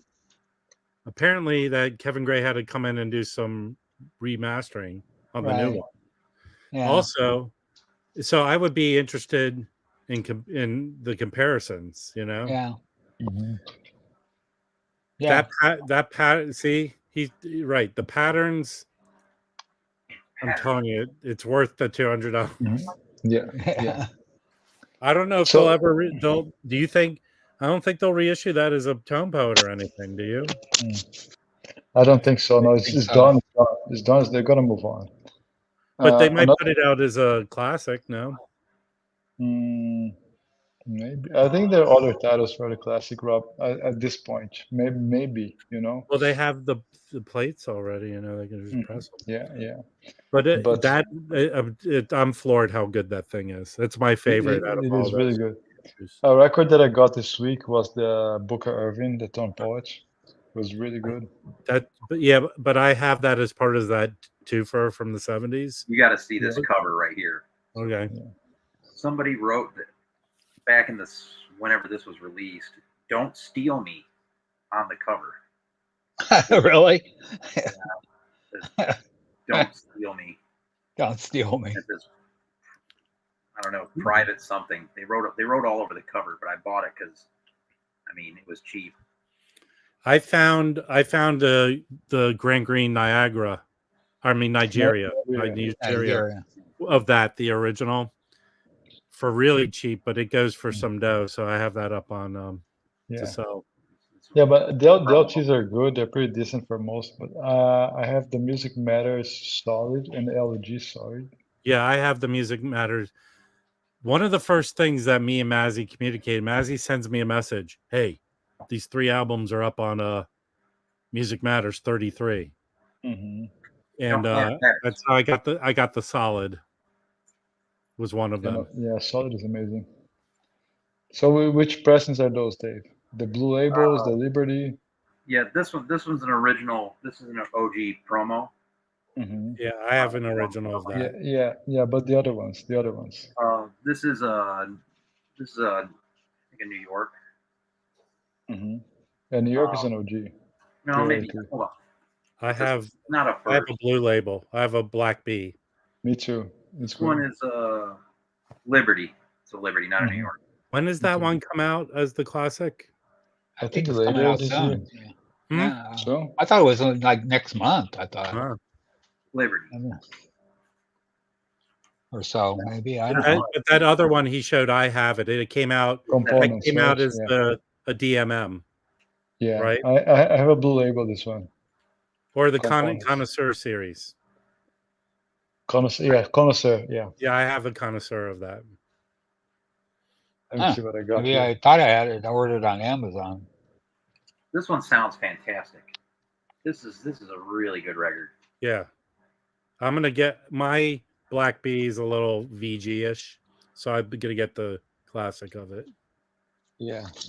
Oh, Let they me have see a what I classic of got this? here. Huh? They have a classic of this one. It's coming out, yeah, soon. Yeah. Great. I have the Music many- Matters. How many Bobbies are coming out as Tone Poets this year? 3? Bobby Hutcherson. There's I don't 3. think or so. is it- Yeah, No, maybe I a don't think so. 1 or 2. I'm not sure. There's like 2 or 3 I don't have Yeah. that I really need. Yeah. So that's this one. This you have this one, right, Rob? Oh yeah, I have both the Yellow Hat records. Yeah. That's I the have Heads Up and the Cirrus, head right? on. This is head on. Yes, head on. Head On and then Cirrus. Yeah. That's the components. There's a Black Bee. Yeah. That's also Happenings, which is YP, and Dialogue, which I really like this one. Yeah, I think like that's- that one. That's coming out as a tone poet. I think that's a tone poet. Yes. So Lastman said Medina. How much did Mazy pay for the happenings of the Music Matters? What, 350, 385? I don't know. Not that much. Maybe he No. paid 300. Yeah. Oh, really? Yeah. Oh, when Oh, they I go thought for it like was in 400. No, that record goes $400 to $500. The Yeah. Music Matters of Happenings. Yeah, Mhm. Music Matter Yeah. happenings. Oh, did he get in them late, or I thought he was getting them when they were coming out? No, he got it last year. Not that one. It That was the one he didn't get. He paid Yeah. up. It was his dream record. Yeah. He actually, no one knows this, and keep it between all of us here watching. He sleeps with it. Yeah, I can't. Okay, so here are the Bobby next month Tone Poets. Okay. Bobby Hutcherson, Total Eclipse. That Oh, comes out. Oh, right. That's it. next, Yeah. that comes out next month. Then you got your Medina in August, and then you get your Dialogue in November. So That's one on my Tone list. Poets. Dialogue. Oh, Dialogue. Yeah. That's a really Yeah, good I'm one. getting all those, hmm and you can't stop me, Lastman. And there's another record related, which is really good. You know, Yeah, love that. I found that for $10 like not too long Wow. ago. Yeah. Yeah. I mean, people shit on the. It's a everything, good but I like record. this That's one. a good. Oh, it's That great. is a good It's great. record. Yeah. Mhm. Awesome cover. Yeah. There's Alone Together. Yeah. When Easy is that Walker Sonny is good. Rollins? The complete live at the Village Vanguard coming out. That's supposed later to in the be month. out because they had to reprint the booklet, right? So what happened is it was not a typo, anything like this. It was a printing error. They had to send everything back. Oh, geez. Happens. Yeah. But I got a PDF with the booklet, which I was reading. is really good. There's an interview and everything is really amazing. Hey, Lastman, what is the Bobby Hutcherson you have that only came out in Japan? That one, I would have to imagine, since they're putting out 3 Tone Poets this year, that I'm going to guess next year they'll put that one out. Probably. It was only released in Japan. Very expensive. I know what you're talking about, Rob. I do not remember now off the top of my head, but I see the cover. Hey, listen. I don't appreciate your Eclipse humor. It's not funny. People have burnt their retinas out. There's a video on social media of a kid claiming he can't see. Well, Yeah, there's a lot of it's- people who claim they couldn't you know see. who all those people are, right? They're the Chiefs fans that went to the game where they had to have their fingers and toes lopped off afterwards. They're the ones that looked up at the sun. What, the one at the Buffalo Bills game against Kansas Miami City? Dolphins game that was in negative 30 degrees. Interglows And that like record. a bunch of people had to get fingers and toes lopped off afterwards. They're the same people that looked up at the sun. So now they How did it affect their fingers and toes? do what? Yeah. Maybe they thought the sun would heal their fingers and toes back on or something. Yeah. I don't know. Where was that? I saw something to that effect. You know, people claim that they meet me in person that they're slightly blinded afterwards. Oh, blinded with love. My just dynamic appearance in person. I saw a quote. I was doing a search on. I use ArchiCAD for my CAD work. Yes. One of the other similar CAD programs called Revit, and this guy wrote, "Revit is killing my love of architecture and design." He goes, "After 15 years of using Revit, it still feels like I'm trying to swim with one leg amputated. I know I'm not talking what I'm missing." So it's like, yeah, that could be.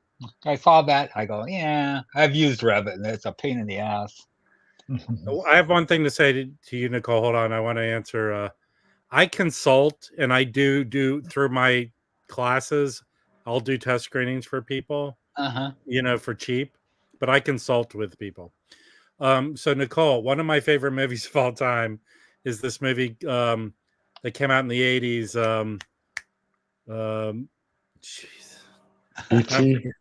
No, it's the one where the computer starts talking to the guy with the voice of the heart. Electric Dreams.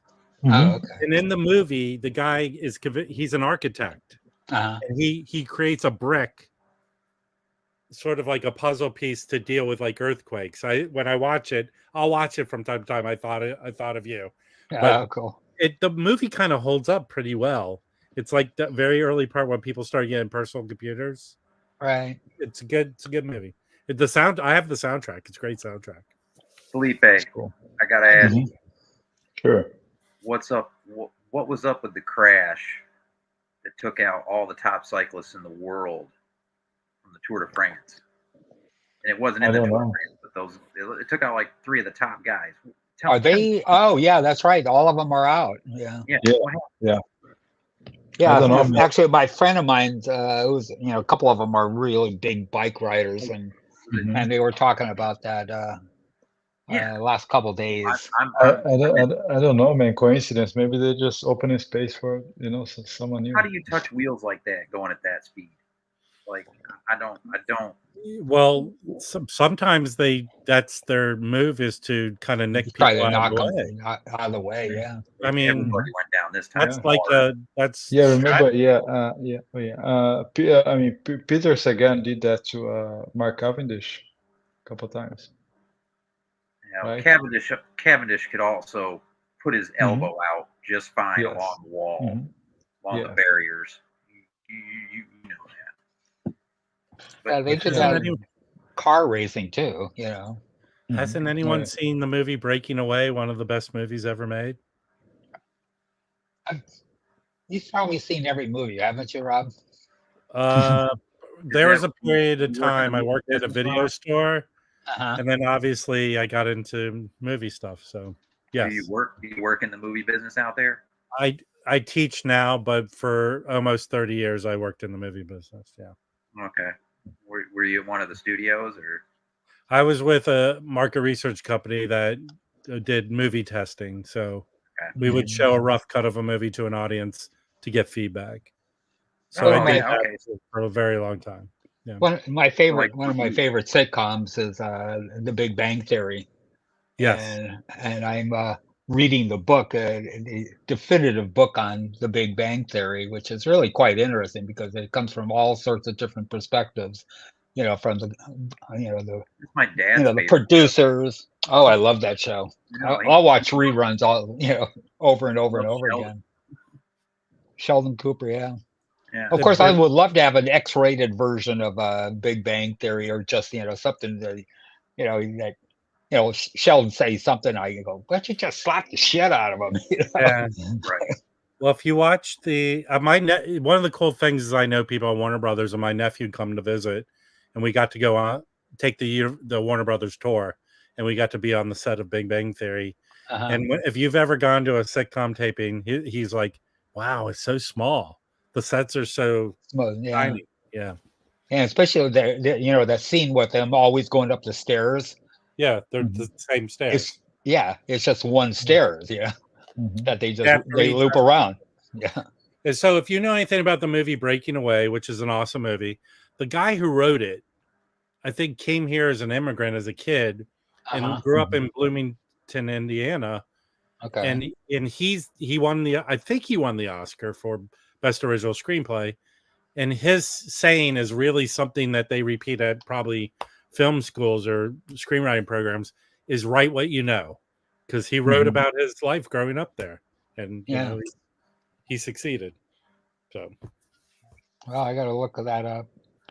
I'm not a big of course I have a short attention span, so we all do.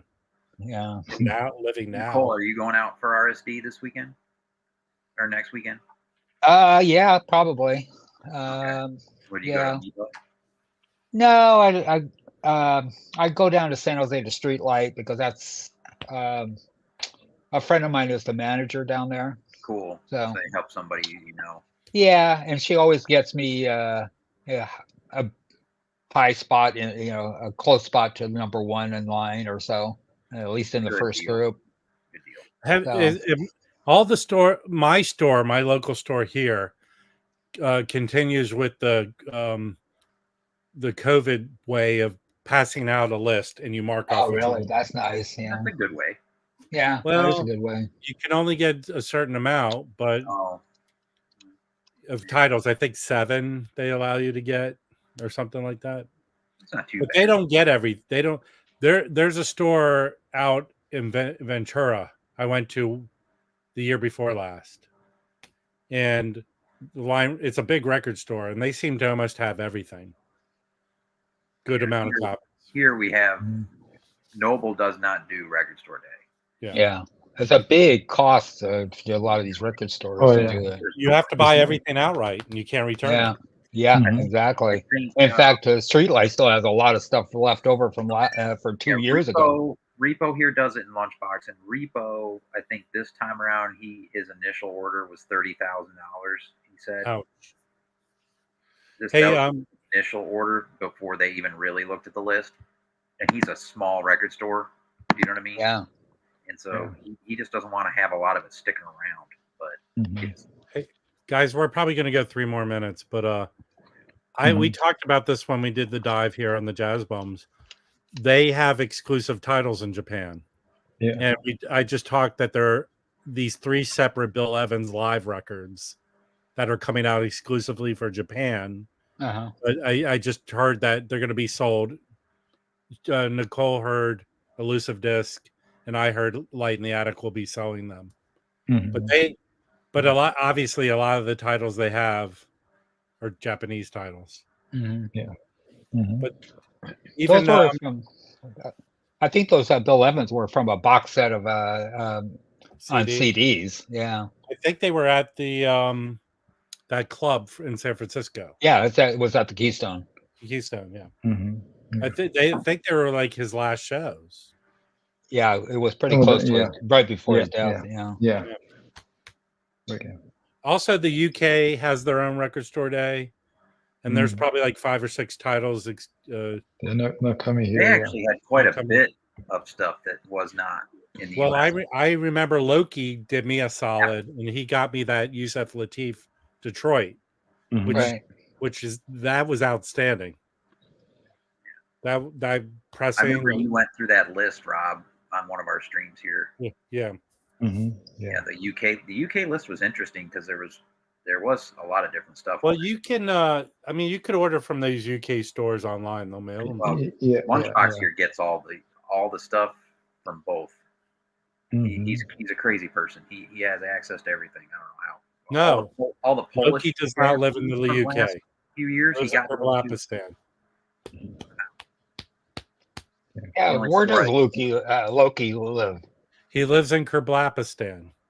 Oh, is that the that's a remote location. It's a very small sliver below one of the stands in the other stand. Is that where all the cats live? They eat cat there. Oh, yeah. okay. So like, what's that? What was that one? It's like holiday, like a goose. So he's Melmacian. Ah, my poor kitty cats. Did he get? I get upset. It's like Elf. Melmacian. Yes, they're actually Elf for president. Actually, people don't Alf know for this. president. Thousands of years ago, elves landed there and kind of started civilization. Yeah. All right. I'm gonna head out, guys. Yeah. Okay, Gotta Rob. go anyway. Yeah, since we lost Mike early, all right. Yeah. All I right. think I'm going to shut down the stream. Is that can you sanction this, Felipe, as a jazz bomb? That's perfect. I sign off. Well, thank you for joining the call. Everyone All have right. a lovely weekend. You too. Thank you, guys. I'll probably stream on Tuesday or Wednesday. See you next Okay. week. Okay. All See you right. next. Bye. Bye-bye. Bye. Good night. Bye-bye.